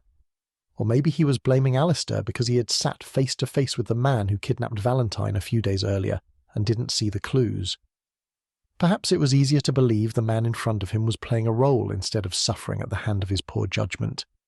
"She changed her name." Alistair pointed towards the name etched into the gold plate. "She's dropped my last name." "I'm sorry." James placed his hand on Alistair's shoulder. Alistair stared at the name plaque on the closed door. "It's been changed, and so soon." James grabbed Alistair by the arm. We should leave. At this point you're just torturing yourself." The two men strolled away from Elizabeth's office and through the museum towards the street parking. Still clutching the receipts and the secret fragment of the sword, James said goodbye to Alistair and planned an impromptu trip to France in his mind as he dashed towards his red Peugeot. Chapter 29. Alistair pulled up the collar of his dark grey jacket as the chill in the air blew straight through his body. It was 3:30 in the afternoon, in May, and the cool breeze from the shoreline made the temperature feel as if it had dropped below 10 degrees. Finding the missing pieces of the sword proved to be harder than he had first expected. He was sure he knew where Elizabeth had hid a piece here. 2 hours had passed since he first arrived, and he was empty-handed. He paused, leaned against the narrow arched doorway, and looked out at the blue-green ocean crashing into the rocks below. The stone staircase ran down to the shoreline along one of the few intact walls at Tintagel. "Where did you hide it, Lizzie?" Alistair turned around in the doorway, looked across at the stone ruins and sighed. It had been over 14 months since he and Elizabeth had sat on the stone stairs, looked out at the ocean, and kissed. The first time in 2 years. Things were different.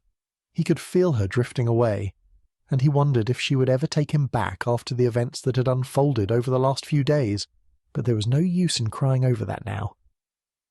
As he stepped out of the doorway onto the stone floor of the castle, his hand brushed along the wooden door. The wood felt smoother than when he was last here. Alistair turned around one last time to take in the view of the shoreline. Out of the corner of his eye he caught a shimmer of what he hoped was metal coming from within the jagged stone wall. It was most likely a piece of rubbish stuffed into the holes by a tourist. Some people have no respect. Alistair stepped closer to the small hole in the wall. He smiled as he inserted his first 2 fingers into the stone pocket. His fingers grazed a familiar rough piece of metal. She was feeling sentimental, after all. Alistair pulled out the piece of metal and cradled it in his hands. Elizabeth had taken a significant risk by hiding the parts in such a public place. It was almost a miracle that someone had not found it first. He pulled a white cloth from the left pocket of his jacket, folded it up with the piece of metal inside, then tucked it back into his pocket. Out of his right pocket, Alistair pulled out a smartphone and typed the message. Found it. 2 more pieces to go. He hesitated and stared at the screen as he waited for the message to go through. A short chime broke the silence of the castle ruins. The message had been sent. There was no going back. Alistair tapped the screen again and composed another new message. "James, someone else is looking for the pieces and got to the ruins before me. Be careful." Chapter 30. Too slow. Dr. Francois Lalonde slapped the steering wheel of his mustard-coloured Renault. "How do you not have severe blood pressure problems?" James laughed to himself, as his grandfather screamed at the cautious driver in front. He looked out the window from the road leading to the majestic Château de Pierrefonds. A dense green forest surrounded the castle walls. All he could see was the tops of the castle and the 4 protective towers. A beautiful sight. "Pappy?" James faced his grandfather and braced himself for the inevitable fallout. "You can't come with me. It's a little dangerous. I'm sure someone is looking for the pieces of the sword, and I don't want you caught up in the crossfire," James said with a slight smile. "That's ageism." Francois had a defiant look in his eye. Well, what a surprise. Francois's slender frame tensed as if to wind up for a second round. "I'm fit for someone my age, and I can handle blood. I still get called in by the police to do autopsies on special occasions." There was no way his grandfather would sit in a nearby patisserie and eat a croissant and sip coffee, while James searched a chateau closed for refurbishment. Ever since James could remember, his grandfather had been addicted to visiting chateaux and abbeys. Every chance he had, Francois dragged James and his grandmother Valerie along for walking tours. That was the risk James had taken when he asked his grandfather to drive from Poitiers in central western France to Gare du Nord in Paris, and then the 1-hour drive to the city of Pierrefonds. James contemplated the inevitable wrath of his grandmother if anything were to happen to the short elderly man sitting next to him. "She's going to kill me and then bring me back to clean up the mess." "James, are you listening?" Francois took his eyes off the road and glared at James, jolting him back to reality. "You need me to come with you, because my friend Jean-Philippe de Benoit is the conservateur of the chateau. It's closed for refurbishment. He will not let you in without me present." "Pappy, he knows me. He always stays with us in Poitiers for New Year. It's already been decided. There's no use changing things now." The doctor waved his finger at James as he turned into a car park along the street, reached down and pulled the handbrake. James jolted forward in his seat and almost hit his head on the dashboard. A chill lingered in the air as James walked along the wooden pathway of the darkened catacombs of Château de Pierrefonds. It was 3:45 in the afternoon. James had spent the last 90 minutes searching the chateau with his grandfather, but he had nothing to show for it. As James walked along the arched pathway, he paused and looked into the shadows at the effigies of the former kings of France. James stepped over the thin guardrail, took the yellow hard hat off his head, placed it on the closest effigy, and walked among the sculptures. "No," Francois whispered from the pathway. "It has to be here." James continued to weave in and out of the graves, looking at the faces from the past. "You said that before." "I won't touch anything." James preempted the inevitable conversation as he turned towards the pathway. "Papy?" James said as he looked around the room. James ran toward the pathway, weaving in and out of the effigies. He froze and looked at the ground, then looked down the path toward the next room. James's heart raced as he looked in the opposite direction. "This one is missing everything from the neck up," Francois called out from the shadows behind him. James sighed and followed the voice into the shadows to the last row of effigies. The elderly Frenchman was crouched down and squinting through his thick red-framed glasses at the faint writing on the plaque. James rolled his eyes. His grandfather was too close to the effigy. Any moment now he was going to reach out and pat it. He couldn't take his grandfather anywhere. One time at the Louvre, his grandfather patted one of the great Sphinx of Tanis. "I cannot read this," Francois waved his hand at the sign. "It must be around here somewhere." He spoke over his shoulder as he walked up the road towards the back of the catacombs. Francois reached out and patted the foot of one of the nearby effigies. James stared at the headless figure in front of him. The break was clean. It was almost as if it was deliberate. A flicker of metal caught his eye and he bent over. Nestled between the base of the effigy and the slab of concrete underneath was a piece of aged metal, no longer than the length of his hand. With his nails, James scratched at the metal until it wiggled free from its concrete prison. He held the piece of the sword in his hand and drew it closer towards his face so he could view the word etched on its side. It was the second missing piece, but was it enough for a trade? From the far corner of the catacombs, James heard what sounded like the rolling of cement. He looked up towards the sound. Silence filled the room as an intense wave of pain permeated the back of James's head. The room started to spin, and his body lunged forward. As the catacomb floor raced towards him, James hit his forehead on the effigy. A sharp pain shot across James's forehead as the ache in the back of his head increased. The frames of his thick black spectacles dug into his cheekbones. He tried to pick himself up, but something or someone was pulling him down to the ground. The room continued to spin faster as his eyelids grew heavy. A pair of warm hands turned him over to his back. Towering over him in the shadows and blocking the hazy lights was a familiar, forbidding figure. As he tried to resist the urge to close his eyes and sleep, a pair of bright blue eyes came into view. "I knew it was you," James said as the intruder's fist came hurling towards him. Chapter 31. The search for the pieces of the sword was unsuccessful, and James had nothing to bargain with to set Valentine and Elizabeth free, other than the small piece collected from Elizabeth's office. All he had was a headache and a graze across his forehead, where Maximilian had smashed his head into the effigy and escaped with the piece of the sword. He must be working with someone. It's the only plausible reason for him getting to Pierrefonds so quickly. James wrinkled his brow and felt a sharp sting from the graze. The pain was most likely from the betadine solution that Margaret had insisted on bathing the graze in before she applied a massive plaster from the first aid box. His grandfather had done the same thing a few hours earlier, moments before James boarded the Eurostar. Now he looked like a giant idiot with a large white patch on his forehead. As per usual, another ivory piece of paper had made its way into James's inbox, and no one in the newsroom knew how it got there. This time the note was brief. It contained the location of the drop-off, and it was just as he expected. The site was a remote location on the outskirts of Northampton, a place he had seen on one of his many train trips between Birmingham City University, where he completed his master's degree in multi-platform and mobile journalism, and Northampton. James had taken the trip several times over a few weeks for interviews with the former editor of the Northampton Tribune. James looked at the small piece of the sword in his hand that he had retrieved from Elizabeth's office. It was still sharp and cut into the first layer of skin on his palm. Was it enough to trade for Valentine?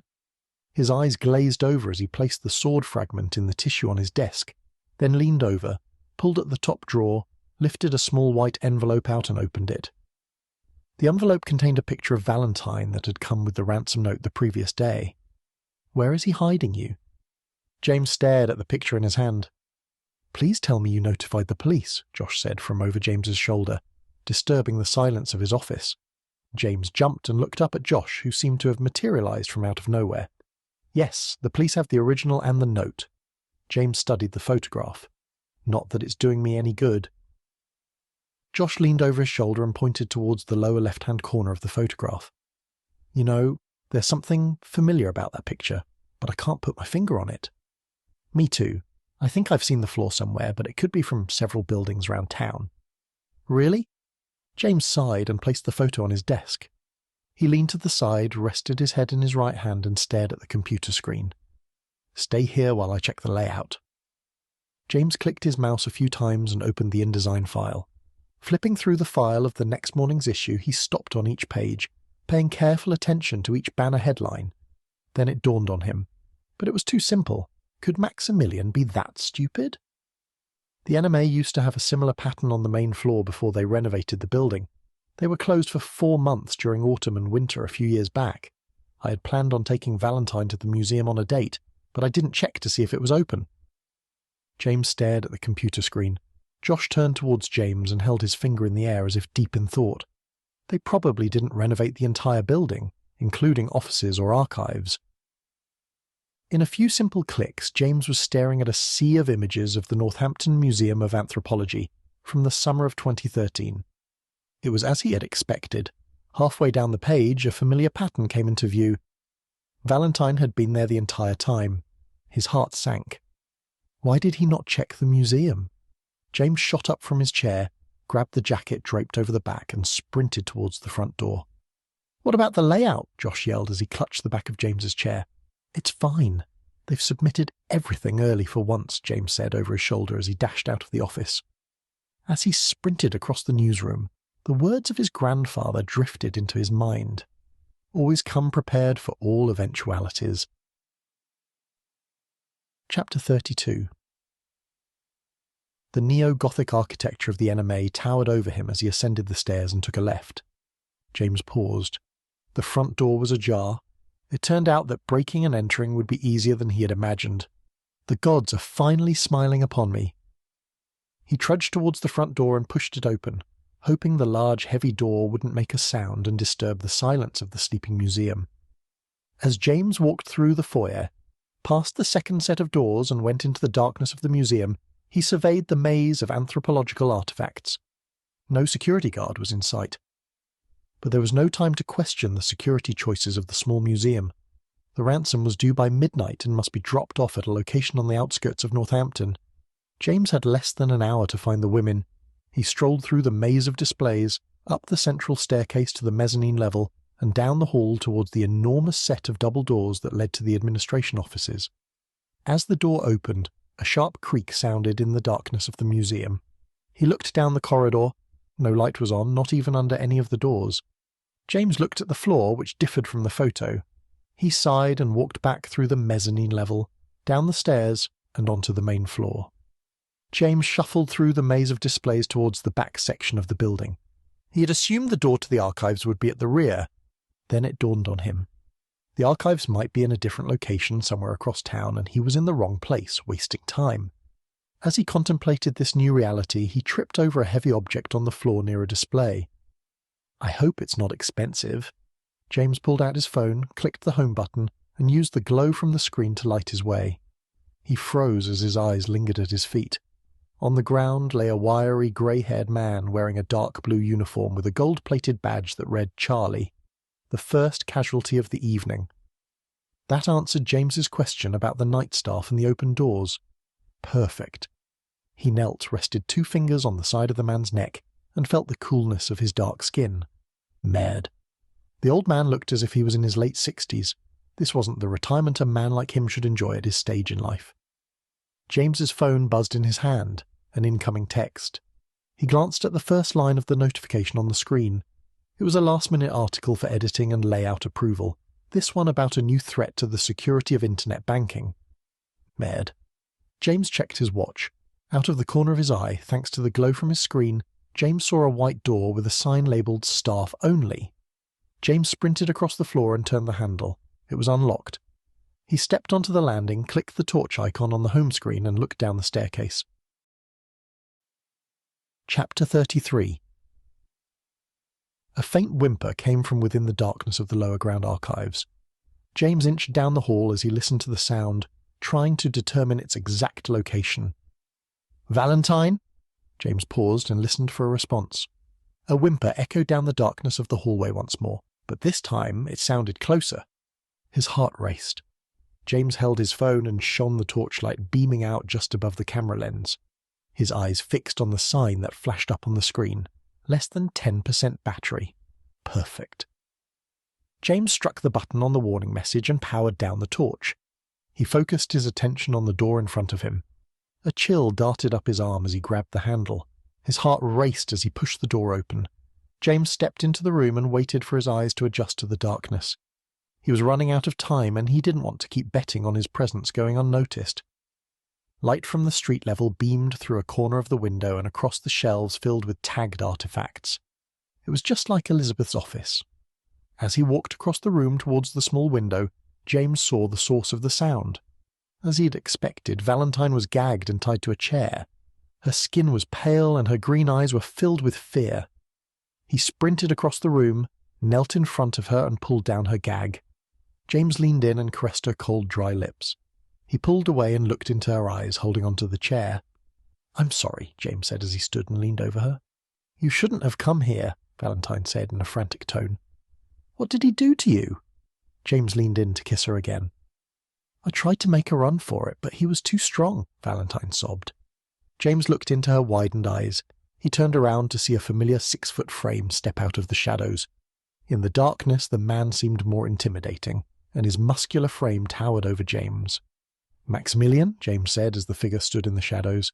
As the figure stepped into the light, a familiar head of scruffy brown hair came into view. "Sorry, I thought you were Maximilian. Help me untie Valentine, then we'll find Elizabeth. I know she's here somewhere." James turned around and glanced up at Alistair, who stood watching with his hands in his pockets. Then the penny dropped. His eyes widened. It had been Alistair all along. Everything Alistair had done up to now was orchestrated. It was a show, and he fell for it, just as he was supposed to. Alistair grinned. "You've finally put the pieces together. I was wondering if you were ever going to figure it out." In that moment, James knew he was trapped between the lanky figure and Valentine. He couldn't resist whatever Alistair had planned for him. Well, not at first. Alistair grabbed James by his bicep and dragged him towards the door. He was surprisingly strong. The man appeared to never have graced the walls of a gym, but James had been wrong about that assumption. Very wrong. All you had to do was pay the ransom, that's it. Instead, you made the mistake of bursting in here like a 007 movie. Alistair continued to stride towards the door. "You've made a huge mistake." James realized no one knew where he was except for Josh from layout. In a moment of panic, James looked around the room for a way out, or something to hold on to that would slow Alistair down.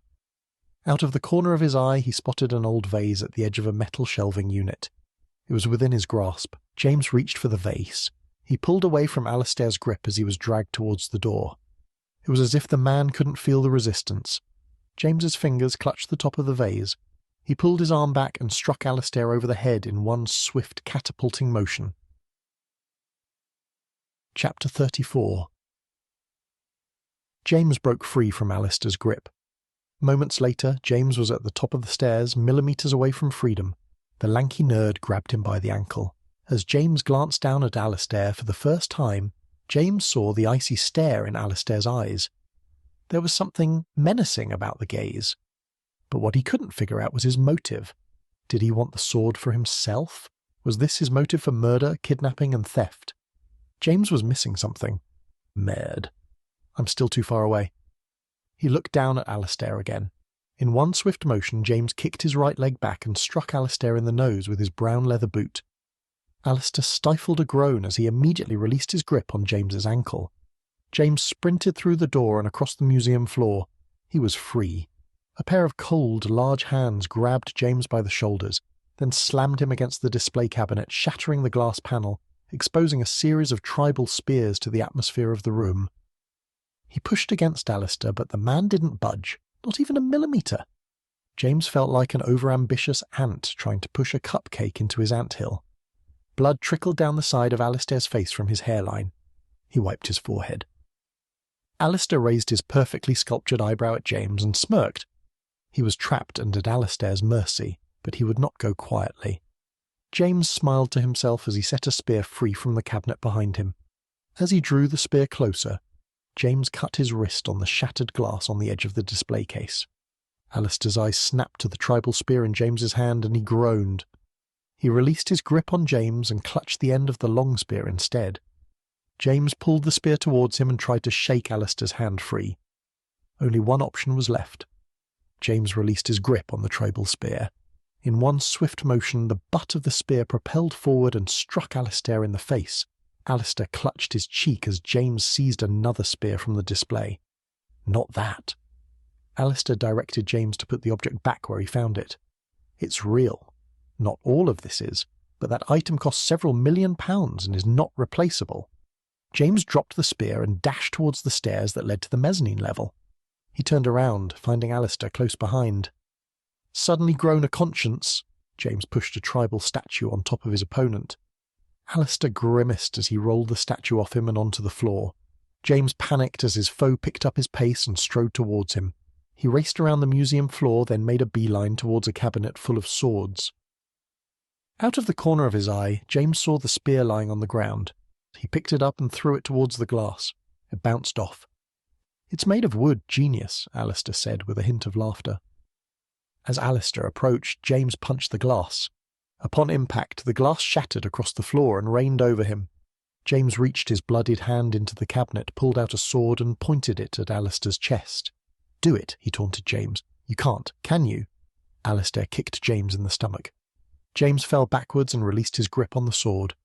Both he and the sword fell to the floor. Alistair picked the blade up as James crawled over to the display case and pulled out another sword.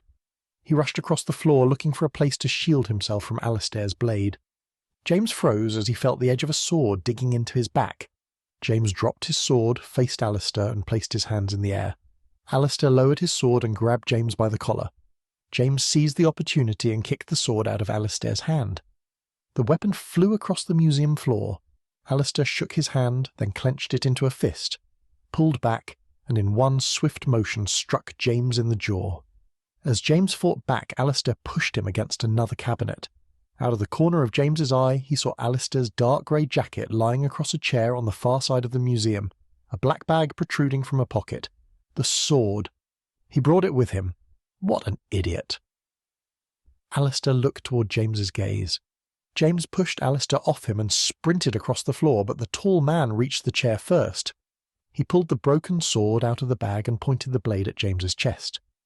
"You should have stayed out of this." Alistair inched closer to James. James stepped back and tripped over the tribal statue before he plummeted towards the floor.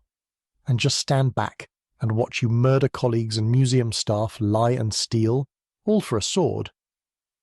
Alistair scowled as he towered over him and gripped the broken sword with his fist. "Is that what you think this is about? This sword represents my entire life's work, years of research. I've lobbied the North Cornwall Council for years seeking permission to dig." Alistair's face flushed a shade of crimson as he hunched over James. A sharp pain shot through James's lower back as he struggled to breathe. "It was I who suggested to that imbecile of a caretaker at Tintagel to dig in that section of the land," Alistair bellowed. "After he dug and found a hint of metal, the caretaker rang his niece Elizabeth instead of me. When I found out, I persuaded Elizabeth that she needed my expertise. Now she's taking all the credit. So when I was given a better offer, rightful credit, a book deal, tours at the best museums, I naturally jumped at it. Later, I realized the offer came with strings attached and loopholes that would only benefit the investor. So I took matters into my own hands. With Elizabeth behind bars, I can just seize credit for all my hard work." Alistair raised the broken sword to prepare for a potentially fatal blow. It would take only one. As Alistair lowered the sword, James struggled to pull his weary body away from his attacker. Chapter 35. Two grey-haired men wearing dark blue uniforms pinned themselves to the backs of two pillars that were supporting the archways on the upper mezzanine level. The floor was shrouded in darkness. A short, round man with a moustache leaned to the left to get a better view of the fight that had broken out in the main level of the museum below. He looked across at his long-time colleague and pointed towards the oak-stained doors that led to the administration office. Greg shook his head in protest. Bob sighed, raised his left hand, made a telephoning gesture, and glared at Greg. It was the right thing to do. The dark grey-haired man shook his head and moved his lips and mouthed the word no. "You realise we're next." Bob inched over to the nearest pillar and grabbed Greg by his collar. Greg folded his arms across his chest. "No matter how this plays out, he will find us. Then we're toast. If we call the police, at least there will be people on their way to help us." Bob pulled his colleague down the hall in the darkness. "We both saw what happened to Charlie. I will not stand around and wait for another guy to die tonight. We need a panic button of sorts," Bob said as Greg resisted being dragged towards the approaching double doors. Bob leaned on the reception desk. He was on hold. It had been only 10 minutes since he dragged Greg into the offices on the upper mezzanine level, and he was already having regrets. He could sense Greg thinking, "I told you so." But Bob didn't want to leave his friend behind, no matter how irritating he could be, and no matter how tempting the idea seemed. "They've put me on hold." Bob placed his hand over the receiver. He held his finger in the air as a voice came through on the line. "I work the night shift at the NMA, and I'd like to report a murder, fight, and potential theft. 2 men are fighting among the anthropological artifacts on the main floor of the museum. A light brown-haired guy with a thick French accent in a grey suit, and a tall, scruffy-haired man." Bob paused as he listened to the officer on the other end of the line. "I don't know. He looks like a tall, aristocratic nerd to me." Bob looked up at Greg and waved his hand in frustration. All he wanted was for the police to show up before anyone else died or destroyed millions of pounds worth of irreplaceable artifacts. Instead, the police seemed more concerned with physical descriptions of the suspects. "They're not as good as they used to be. He works here, I'm sure of it." Greg folded his arms and raised his eyebrows at Bob, interrupting the conversation. Bob hung up the phone and looked at his colleague. "They'll be here in 5 minutes. Fingers crossed the aristocratic nerd doesn't find us first." Chapter 36. Alistair watched the pain build in James's eyes as he lay on the museum floor. But Alistair had a job to do. He needed to collect the missing pieces of the sword and deliver them, despite the long list of people who kept getting in his way. It was almost as if the man lying on the ground before him had a thirst for trouble, and wasn't satisfied unless he was up to his eyeballs in it. As Alistair pulled out the broken sword, James arched his back and gripped his thigh, and looked up at the bloodied, broken end of the sword. Blood trickled out of his wound as James gritted his teeth. Perhaps out of naivety, Alistair hoped this would be the last job he had to do to protect his life's work and his professional reputation. But part of him knew better. There would be others who desired to seek the legendary sword and come to claim it. Then there was his dear friend, Maximilian. The investor had him between a rock and a hard place.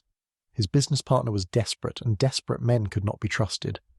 So there was one more person he had to rid himself of, but he needed to get creative about that. Alistair leaned down and wiped the blood across James's grey suit jacket. As Alistair got up from his kneeling position, he saw the look of terror in James's eyes. The sound of tyres screeching to a halt broke his concentration. Someone had called the police. He needed to leave. There was only one entrance he could take, the secret entrance that he had discovered a month ago when he first planned the events. Alistair looked across the room towards the half-open wooden doors that led to the foyer. He pulled out a black drawstring bag from his dark grey jacket and opened it. He pulled out several layers of crushed-up tissue paper and wrapped the sword. A pool of blood formed under James's thigh as Alistair glanced over to see if James was following him. James's thick blonde eyelashes flickered, revealing a hint of blue-green before they closed. Alistair placed the sword into the bag and trudged across the museum floor towards the closed staff-only door, dragging James and leaving a trail of blood behind him. Chapter 37. A sharp pain dug into James's wrists, waking him from his slumber. As his eyes opened, the blurry haze of a familiar ceiling came into view. He was still in the Northampton Museum of Anthropology, but this room was different. On his right were shelves lined with tribal artifacts from lost civilizations. Across the room, with his ear to the door, stood Alistair. Clang. A loud noise echoed through the museum floor above. Alistair's eyes darted across the room to the wall behind him. James followed his gaze to the small hazy glass window at the top of the wall. A faint yellow light from a street lamp shone through. A second loud clang echoed through the museum. Then, like a frightened animal, Alistair opened the door and dashed into the hall, leaving James behind, tied and bound. Thankful that for once he had heeded his grandfather's advice, James tugged at the right cuff of his white business shirt. After a few strong yanks at the fabric, the material tore, revealing a tiny blade inelegantly sewn in hours before. He had removed it from a sharpener left behind on Valentine's desk. Digging his short fingernail between the blade and the cuff of his shirt, James pulled it free and cut his ties while keeping an eye on the door. Far off in the distance, James listened to Alistair's footsteps move further away. A door slammed. Was he really leaving? In less than a few minutes, James had cut the rope around his wrists and feet, and then pulled off the fabric around his mouth. He was free. But would Alistair return, or was he on the run? James leaned his slender frame against the door frame of the open storeroom. Through a blurry haze, he looked down the hall of the archives. The room spun as he loosened his grey tie. Blood streamed down his thigh and left a trail as he staggered along the corridor. Walking the final few meters through the maze of archive rooms would be agonizing, but he would never make it unless he slowed the bleeding. He tugged at his now loosened tie and freed it from his neck. Then he bent over and tied it around the top part of his thigh, above the stab wound. Thankfully, Alistair missed the femoral artery and veins. All he had to do was release Elizabeth and Valentine from their bonds and bring them up to the main floor of the museum. The room spun faster as he tightened the tie and hobbled the final few meters towards the next archive room. After 9 minutes of pure agony, James blinked the tears out of his eyelashes as he hovered over Valentine's chair and braced himself for the pain to come. Every slight movement brought a fresh wave of pain. Each wave was deeper and stronger than the one before. "He's gone." James looked at Valentine and reached down to untie her bonds. "You're bleeding." I think a noise within the museum spooked Alistair. Then he made a quick getaway. "Who's Alistair?" "He's the tall, lanky guy with messy brown hair. You know, the guy who's been holding you down here." Valentine stared off into the distance and shrugged. "I never saw his face. He lurked in the shadows. We need to get out of here." "You can barely stand," she said. James winced as he crouched down and untied the bonds around her legs. "There's someone else locked down here. I need to find her." "You need to go to the hospital." James sighed as he looked up at Valentine. "I'm not leaving here without her." "Why can't you listen to me for once?" "I can't just leave her down here." James reached out his hand to help her up. "Frenchman, you're all the same." Valentine rose from the chair and put her right arm under James's arm to support his upper body. "I know you've been down here for days and you're probably tired, but I need you to help me through the hallways." James placed his arm around her shoulder, leaned on her for support, and staggered towards the door. "I thought I heard people arguing. Maybe this morning. I'm sure one of them was that guy," Valentine said as they reached the doorway. James tilted his head to the right as they stepped into the hallway together. There was so much he wanted to say to her, but none of the words seemed to make up for what she'd endured over the last few days. His guilt was almost unbearable, but it had to wait. So he did the only thing he knew to do and buried himself in the task at hand. James paused at every doorway. He thumped the wall and called out Elizabeth's name. "James, you'll never find her this way. You need to go to a hospital and call the police and let them find her." Valentine pointed towards the stairs. "No." James leaned against the wall and staggered down the hall alone. "I'm the reason she's here. All of this is my fault. I have to find her." He bashed the last door. He waited in the silence. As he turned around, he heard a faint, muffled cry nearby. Chapter 38. Anwar Chan and her backup crew crept through the museum entry, holding torches to light the way. Holding his left hand up, Anwar paused. He listened but heard nothing. The museum was asleep. Anwar signalled for a group to go up the staircase and search the mezzanine level. He stopped in the middle of the entry to the museum floor, pulled out his phone and tapped the home key. On the screen was a series of numbers. He struck the screen again, hit speaker, and waited for the dial tone. But the museum remained silent. Why did he turn off his phone? Anwar pounded the redial button once more, then slid it inside his stab-proof vest. As they inched through the museum, his tiny torch highlighted a trail of broken pottery and tribal poles scattered on the floor. A pool of blood, followed by a smudged path, pointed towards the back of the museum floor. Oh, shit! Anwar looked at the ground. James, what have you done? That belongs to James, doesn't it? Chun said as he caught up with the detective. Anwar closed his eyes and sighed. He should have kept surveillance on James. The Frenchman had a nose for trouble. Chan, you appear to have been right all along. Anwar inched around the trail of blood towards the back of the museum. Ah, Anwar. Chan waved his torch around and shone it towards a back corner of the room, highlighting the wiry frame of an elderly security guard slumped against an exhibit filled with swords. He knelt and checked the man's pulse. Call Dr. Deschamps. He's on call tonight. Anwar looked up at Chan. As Chan pulled his radio off his shoulder, the white door at the back of the building swung open. Valentine and Elizabeth staggered out, with James leaning on their shoulders for support. James's grey tie was fastened with a knot around his upper left thigh. Blood streamed down his leg and soaked into the grey material of his trousers.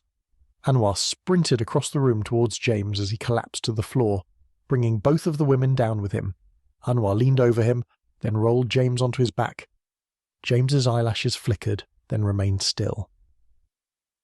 The detective looked across at Valentine. Her green eyes were dull and scared. Rogers, sit the women on the stairs away from the trail of evidence, Anwar barked out as he slapped the pale skin of James's cheeks and screamed out, Ambulance, now! Anwar looked up at Chan. Get me the first aid kit out of the car. A tall, ginger-haired, uniformed police officer walked Valentine and Elizabeth over to the stairs near the door, and Anwar sighed as James lay on the floor. James didn't move or make a sound. Not again. Next, we're going after Alistair, Anwar barked over his shoulder. Chapter 39. After a 26-minute car ride and a further 19 minutes waiting around in the cold, isolated aerodrome on the outskirts of Northampton, Alistair ambled along the tarmac towards the private jet. The cool wind blew straight through his dark grey jacket, causing him to shiver. He was mere minutes away from freedom. But he was not a fool. Tucked safely in a hiding spot known only to him was Excalibur, waiting to be discovered once again by him at a more appropriate time. After witnessing Maximilian's misfortune, Alistair was more determined to ensure the investor would not get the better of him. As he gazed across the tarmac towards the private jet, he realised the staff had not lowered its stairs. Imbeciles. Alistair shook his head and turned to trek back to the aerodrome building. Then, seemingly out of nowhere, Anwar Chan and a team of police officers, all wearing matching stab-proof vests, burst out of the door and ran towards him. Police! Anwar cried out over the loud hum of the jet engines. Alistair whirled around. His heart raced. He was trapped between the closed door of the jet and an army of police officers. The investor must have sensed he was being screwed over. Shit. Raising his hands, Alistair whirled around to face the army of police officers. It was his only option. Running was a futile endeavour. Chan unclipped a set of handcuffs off his belt as he followed Anwar across the tarmac. I'm arresting you on suspicion of the murder of Pippa Baker, the kidnapping of Valentine Charley and Elizabeth James, and the theft of a Celtic sword on loan to the Northampton Museum of Anthropology. Catalogue number NMA642901A. You do not have to say anything, but it may harm your defence if you do not mention, when questioned, something you later rely on in court. Anything you do say may be given in evidence. Anwar directed Alistair across the tarmac towards the airport. Alistair walked into the police station with Chan gripping his bicep. The scruffy brown-haired man flinched as the short police officer tightened his grip. Chan stopped in front of the reception desk. They were greeted with a warm smile. The curvy, dark-skinned woman in her early 40s looked up at Alistair, then over at the constable. Don't I get a call? Alistair stared at Chan. The PC smirked as he reached across the reception desk, picked up a small office phone and pulled it towards Alistair. Be my guest. Alistair picked up the receiver and dialed an international number located in the French Riviera. "I guess you probably know that number by heart by now," Chan said. As he listened to the dial tone, Alistair felt the watchful eyes of the PC fix themselves on him. Not that it was any surprise, but by entering the station, he had kissed his right to privacy goodbye. The fewer words Alistair said, the better. The last thing he needed was to serve himself to the police on a silver platter. So, it was decided that he would call his father, who would contact criminal barrister QC Bradley Evans. Calling him from a police station phone was practically an admission of guilt, and only an idiot would do that. He was not an idiot. "I need you to make that call. The call I spoke to you about earlier. I'm at the Northampton District Police Station." Alistair clunked the receiver down and faced Chan, who was standing next to him at the reception desk. "This way. I need to fingerprint you before putting you in the holding cell." Chan paused and looked up at Alistair. "I hope you called your lawyer." Chapter 40. A bright white light shone into James's blue-green eyes as he opened them. It was too bright. He closed his eyes and smelt the familiar fragrance of disinfectant mixed with betadine. The smell of the yellowish-brown liquid reminded him of his grandparents. His grandfather was a pathologist and his grandmother was an OB-GYN. Betadine was his grandfather's favourite product, and a bottle of it went everywhere with him, the result of an expect the best and prepare for the worst mentality. Another habit to thank his grandparents for. A few moments later, James felt a warm hand on his arm as the metal trolley he was on stopped rolling. James opened his eyes to find Harry Lancaster at his side. "Oh, merd, now I'm in trouble." James's eyesight blurred. "The paper," he whispered. "Really?" Harry looked down at James. "This is your biggest problem right now?" "There's one more article to edit," James said. "It came through last minute on my phone." "James," Harry said with a hint of sympathy, "I think I know how to get an edition ready for publication. Did I not accompany you on a few of your first late nights?" James nodded as the emergency doctors rolled him through the double doors from the waiting area to the A&E. "Don't worry about the next few editions," Harry told James as the doors closed and the trolley stopped rolling. James pulled out his phone and hit the home button. There were no new messages. "Mr. Lalonde, I'll keep that safe for you," the doctor said as he pushed a mask onto James's face. James felt light-headed as the doctor grabbed his phone. The room spun, and he took a few more deep breaths. It was as if he were floating on a cloud.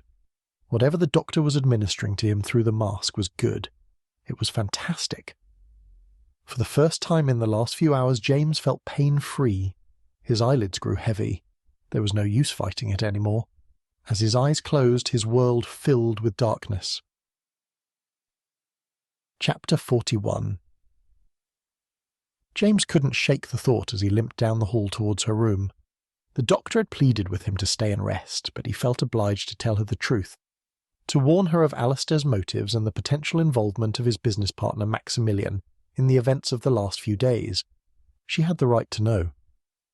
As James walked down the hall, the cool breeze from the hospital air conditioning shot straight through the blue surgical shirt and trousers the doctor had given him moments before James discharged himself.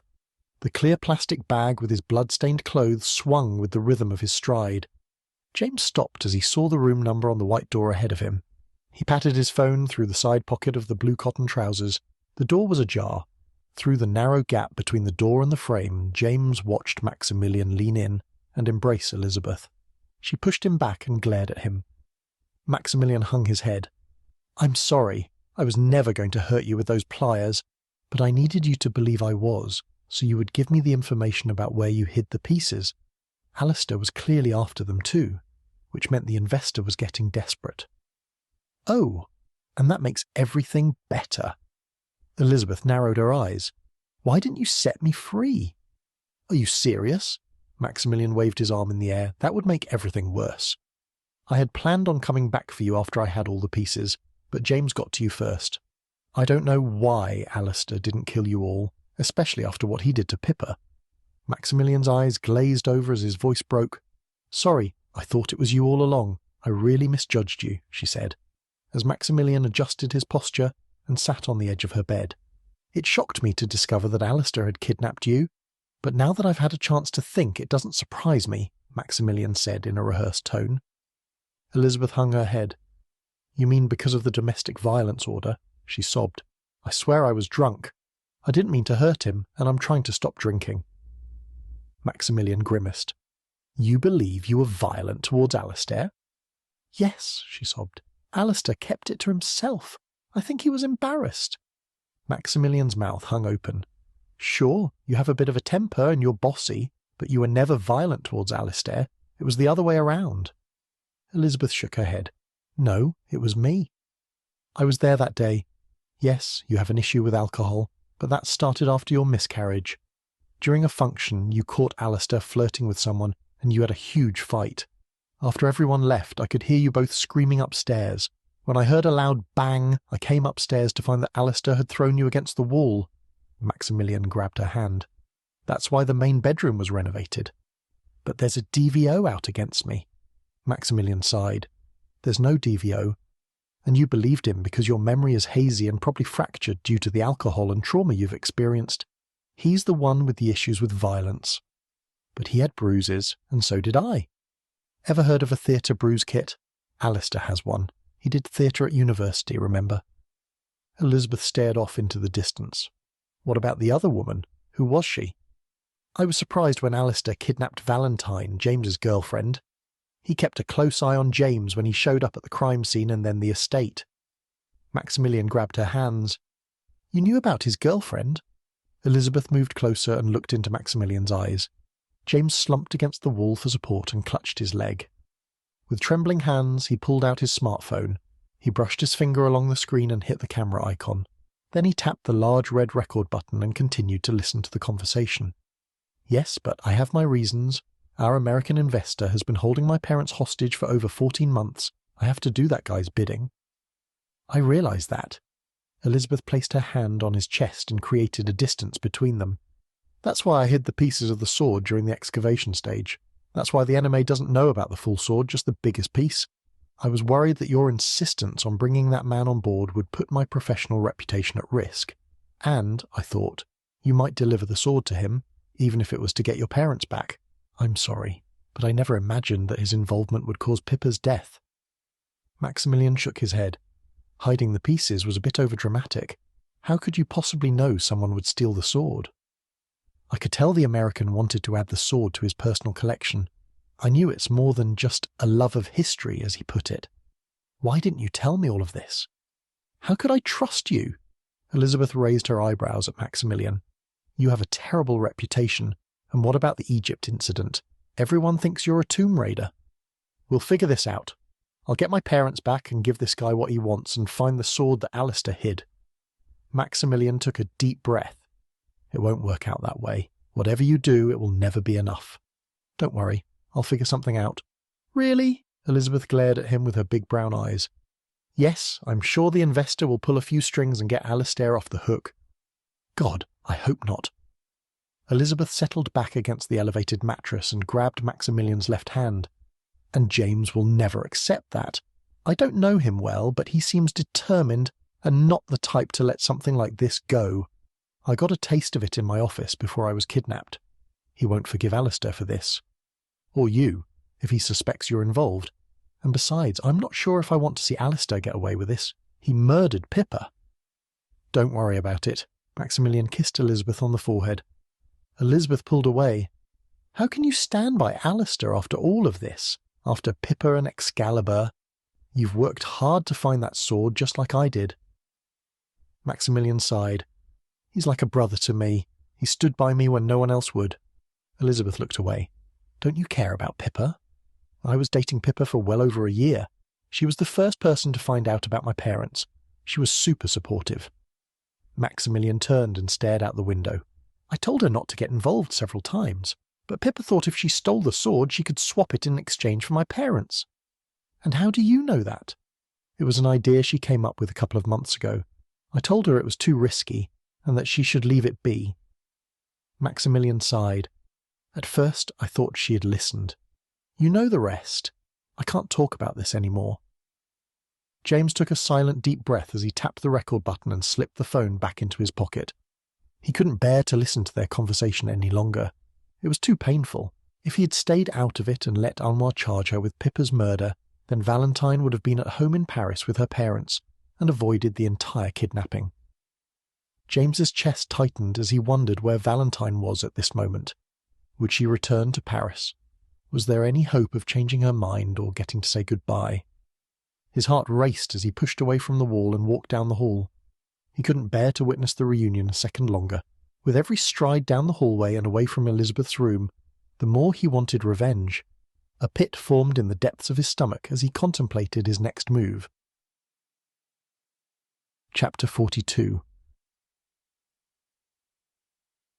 A sharp pain shot deep into James's thigh. The morphine had worn off. With every step up the stairs and towards his bedroom, it intensified. It wasn't unbearable yet. James stopped and stared at the closed door to his bedroom. His chest felt constricted and he was out of breath. It was as if he had aged 50 years since the previous day.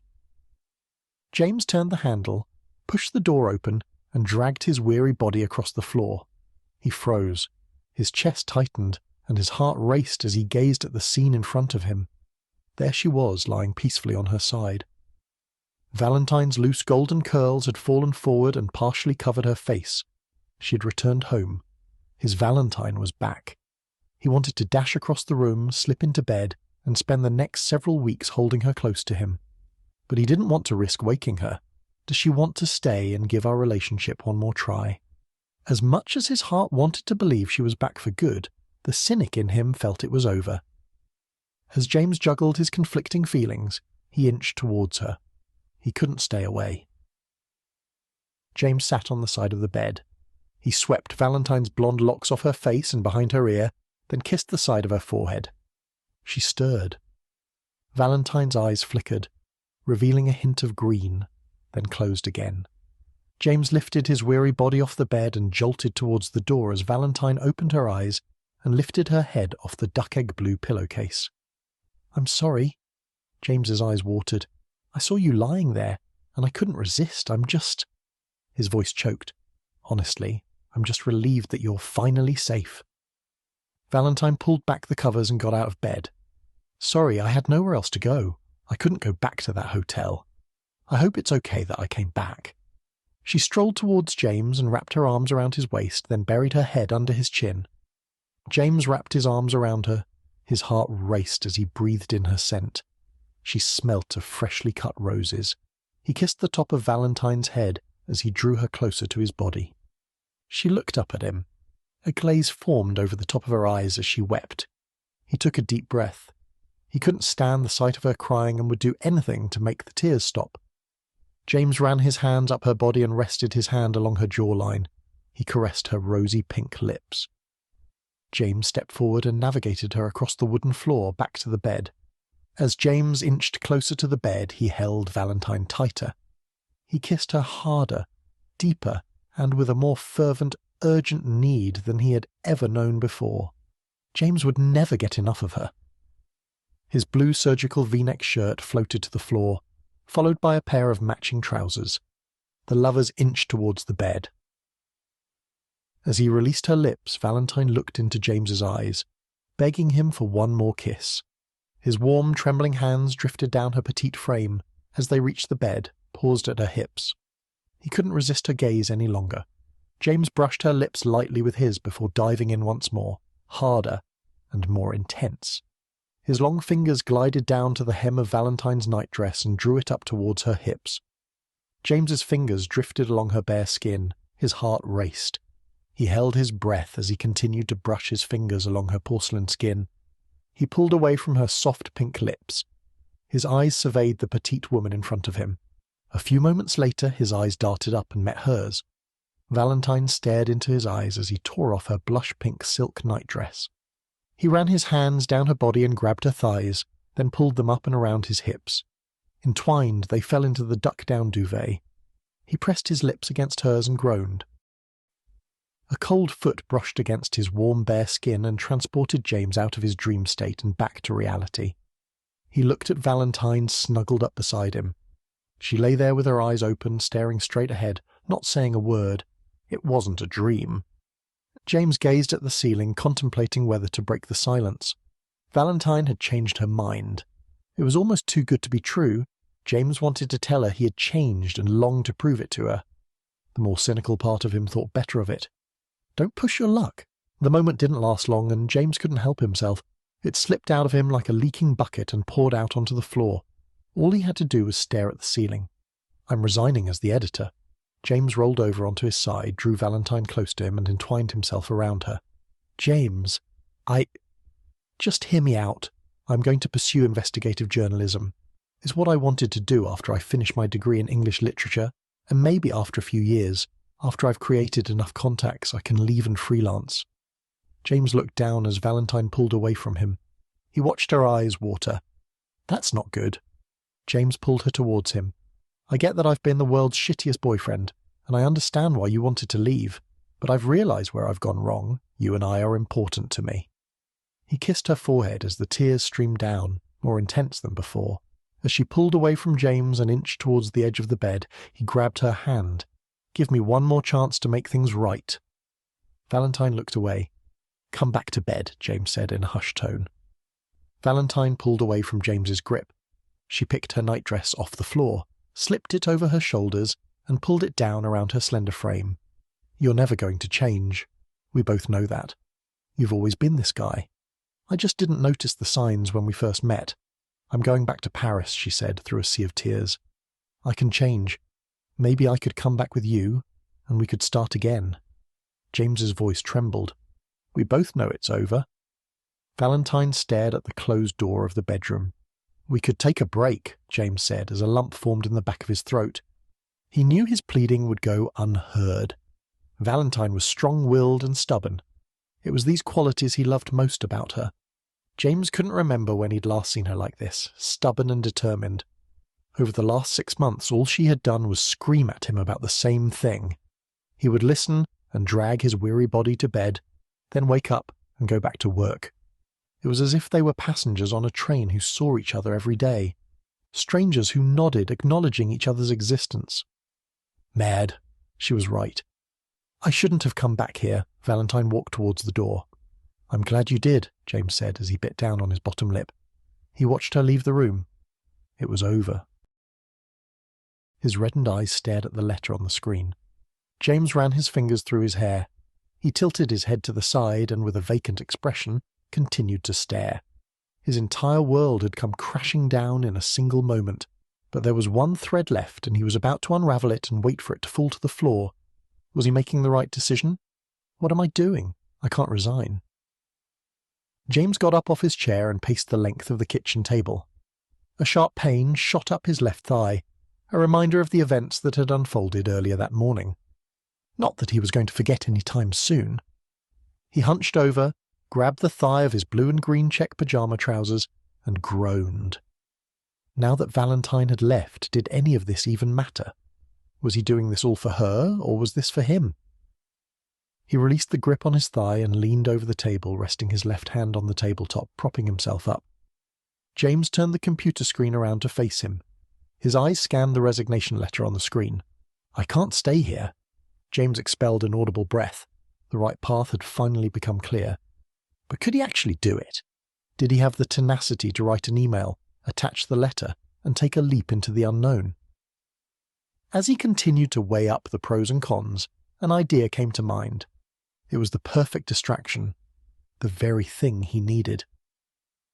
Pulling out his smartphone, James typed the following message to his friend Liam. It read, "We should get the guys together and have a reunion dinner, maybe this summer." Epilogue. The quacking of a duck jolted James out of his slumber. He looked over at the ringing smartphone on his bedside table and groaned. It was 4 o'clock in the morning, and the streets of the Upper East Side were bare. New York was still asleep. James leaned over and checked the caller ID. His heart raced as he grabbed the phone and shot out of bed. Please be good news. His lawyer pushed for a quick trial, the familiar voice of PC Chan said through the speaker, a hint of panic lingering in the air from the early morning call. It was over in a matter of days. The verdict? James listened to the PC exhale and a knot started to form in the pit of his stomach. Guilty. At one stage, we didn't think it would end like that. James exhaled. His faith in the British justice system was not misplaced. James's tall, tired frame dropped onto the bed. He pulled at the leg of his pyjama pants as he sat down. James had worked hard to collect evidence to prove Alistair murdered Pippa, and had figured out where he was holding Valentine and Elizabeth. It was a satisfying payoff. "What did you mean when you said that you didn't think Alistair would get a guilty verdict?" James said with a cold voice. Alistair's lawyer was QC Bradley Evans. "As in the criminal barrister?" James rolled his eyes and placed his hand on his hip. "Don't tell me." "The judge was Lord William Cavendish. Rumours are going around that they're in the same polo club." James froze as the name left Chan's lips. He dismissed the thought. "No way." "Of course they are." James placed the smartphone on the bedside table and hit the speaker button. "He tried to make us look like fools as well," PC Chan said in a hushed tone. "Anwar and I didn't have enough time to help the Crown prosecutor build a case, and the prosecution was understaffed and overworked. But we got lucky." "What about the computer found in Pippa's apartment that wasn't present during your initial sweep? Was that included as evidence? Looking back, I now realise that it was probably planted." "Yes," Chan said with a weary tone. "Alistair did plant evidence that pointed towards Maximilian being a potential suspect. We found his fingerprints on the inside and outside of the puzzle box and on all the jewellery. And we even found his prints on the key to the drawer where you found the puzzle box. So that's why he had to ransack Maximilian's office." James sat on the edge of his bed in silence. "James," Chan called out from the tiny speaker. "What about the anonymous major investor behind the dig? Did you meet him? Was he involved?" James bit his lip as he glanced over at his phone. Chan cleared his throat. "No, he was only ever present on paper. There were random calls to a US prepaid mobile, but the numbers were dialed once. So, he was smart. But they all said the same thing. It was an anonymous check that came in when they needed it." "What did Lord William Cavendish say?" "He didn't push the matter any further." James sighed. "Don't ask about her, you fool. I guess you're wondering about Valentine and Elizabeth?" James leapt off the bed and paced the floor of his bedroom. "She seemed quite traumatized and is living off the grid." Chan paused. "Getting a hold of her was not easy. And Elizabeth is in rehab, thanks to a wealthy benefactor, and Alistair's parents have asked her to be the official resident at the Carmichael estate." "Mad, I have to tell him." Chan sighed. "You're not going to like this." "Just cut to the chase." James adjusted his posture and turned his ear towards the phone. "Elizabeth also said you were an editor, with empty space on the front page, and wanted to create drama to improve the Northampton Tribune's falling circulation. Why am I not surprised? There is nothing wrong with the Tribune's circulation. They have a thriving online edition and a wide circulation. That's bullshit." A few moments later, James paused in the centre of the room, sprinted over to the bedside table, picked up the phone and sat. "What about Maximilian? He knew about Valentine, remember my recording?" Chan sighed. Upon questioning Maximilian, he revealed that he found out about Valentine sometime on Wednesday morning. He planned to return to the NMA when Alistair was busy on Wednesday evening, to release the women and hand them over to the police, and apparently he wasn't completely sure if it was Alistair or another interested party. He became suspicious when Alistair texted him about finding a piece of the sword later, on Wednesday evening. "And you believe him?" "Yes, he was very cooperative with the police to a certain extent." "What about the security guards?" "Retired early." "Really?" "We couldn't get hold of them."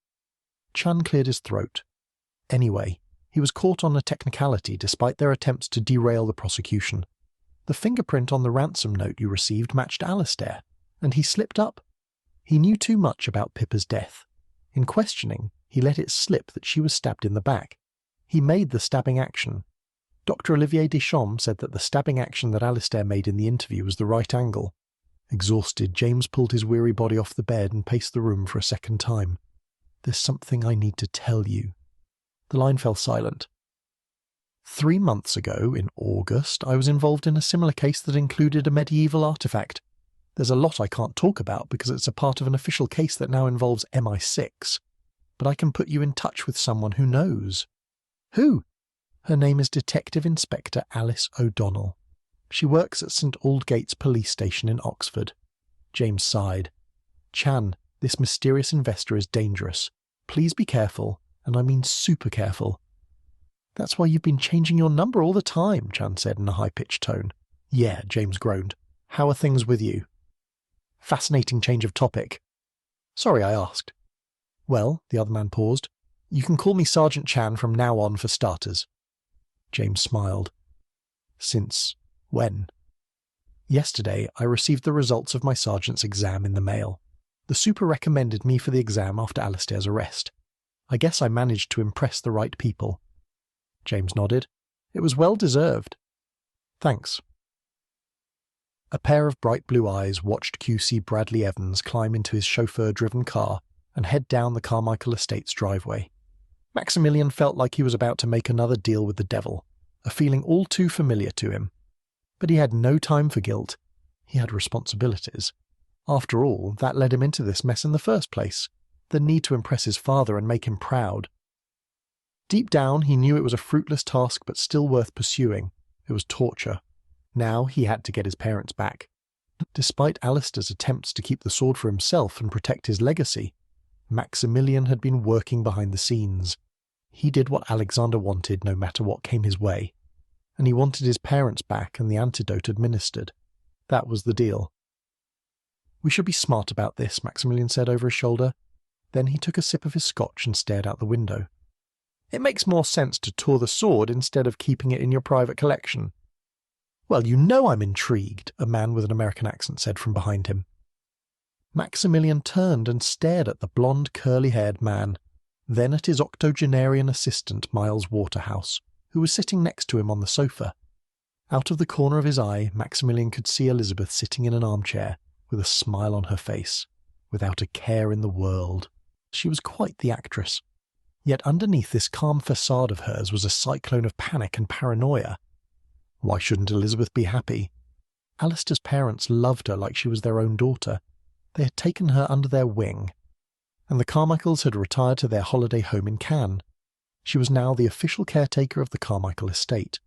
On top of this, Alexander, the dig's major investor, had paid for her stay in an exclusive rehabilitation centre. We could pitch the exhibit to a few museums, New York, Paris, London, Sydney, all of the usual places, charge an admission fee. We could split the profits between all of the investors, Maximilian suggested. The longer we tour, talk about the sword and its excavation, and point tourists towards Tintagel, the better it will be for everyone. Tintagel will get a much-needed boost in tourism as we promised, and after the tour the sword could remain in your private collection for further research. What about merchandise? Alexander brushed the trousers of his charcoal suit, then looked at Maximilian. That's a great idea. Elizabeth got up from her chair and headed to the drinks cart. She paused for a moment. After taking a deep breath, she picked up the bottle of scotch, walked over to Alexander and poured him a fresh glass. So how are my parents? I trust they are well. Maximilian placed his scotch glass on the window and walked to the centre of the room, where he sat down in the chair opposite Miles. Your father is well, Alexander sipped his scotch. And my mother? I'm sorry to inform you, but the virus has mutated and isn't responding to the medication like the other participants in the previous trials, Alexander said in a hushed tone. She's in my facility in Boston. I'm working on a new formula, but it doesn't look good. I'm afraid she might die before we get a chance to test it. I want my parents back, that was the deal. Maximilian shot out of the chair and grabbed Alexander by the collar. Miles stood up and pulled a gun out of his jacket. Go on, shoot me, and after you do, good luck finding the sword. I'm the only one who knows where it's hiding. Maximilian stared at the old man with his cold, hard blue eyes. I guess you could shoot me, then visit Alistair in jail and ask him, and I don't have to remind you that the police are still looking for you. So good luck with that. Alexander waved his hand towards Miles, who put his gun back in his pocket and sat down. Threatening and killing me isn't going to bring your mother back. True, but it'll be a nice substitution. Maximilian released his grip on Alexander's collar. No one will miss you once they realize who you really are. Maximilian towered over Alexander. I'm working around the clock to find a cure. It's in my best interests. Imagine the pharmaceutical benefits. Maximilian stepped back. I want them back. Your father has been released, but he won't leave your mother's side. He's currently staying at the facility, but he can come and go as he pleases, Alexander said calmly. I realize that your family is important. That's natural, so I'll forgive your aggressive outburst. How very magnanimous of you. Maximilian watched Alexander and Miles get up from the couch. You can expect a call from your father in 5 hours, Alexander checked his watch. I'm returning to Boston to check up on my parents. Maximilian squinted at the entrepreneur. Very well. You can expect your father to meet you at the airport." Alexander turned around and walked towards the foyer with Miles following closely. "For a moment I thought I was going to spend the morning burying 2 bodies," Elizabeth mused, standing behind Maximilian. "Don't put your shovel away too soon." Maximilian walked to the window and watched the 2 men climb into the black hire car. "So you know where the sword is?" Elizabeth asked as Maximilian turned around. "All of the pieces?" Fascinating. She genuinely doesn't know where Alistair hid the sword. I wonder why he never told her about the secret passage in the basement of the NMA. And I wonder what else he's hidden in there. Maximilian sighed. "There's one piece with James, and he's now in New York working for the Daily Voice, so I need to get it back, but it's not going to be easy." Elizabeth raised her eyebrows. "I know what you think of me, but I don't like doing these things. I have to." Maximilian glared at her. "What other choice do I have?" Thank you for listening to Suspicion, a James Lalonde novella written by A.D. Hay. Read to you by Christopher, an AI synthetic male voice. Copyright 2022, all rights reserved.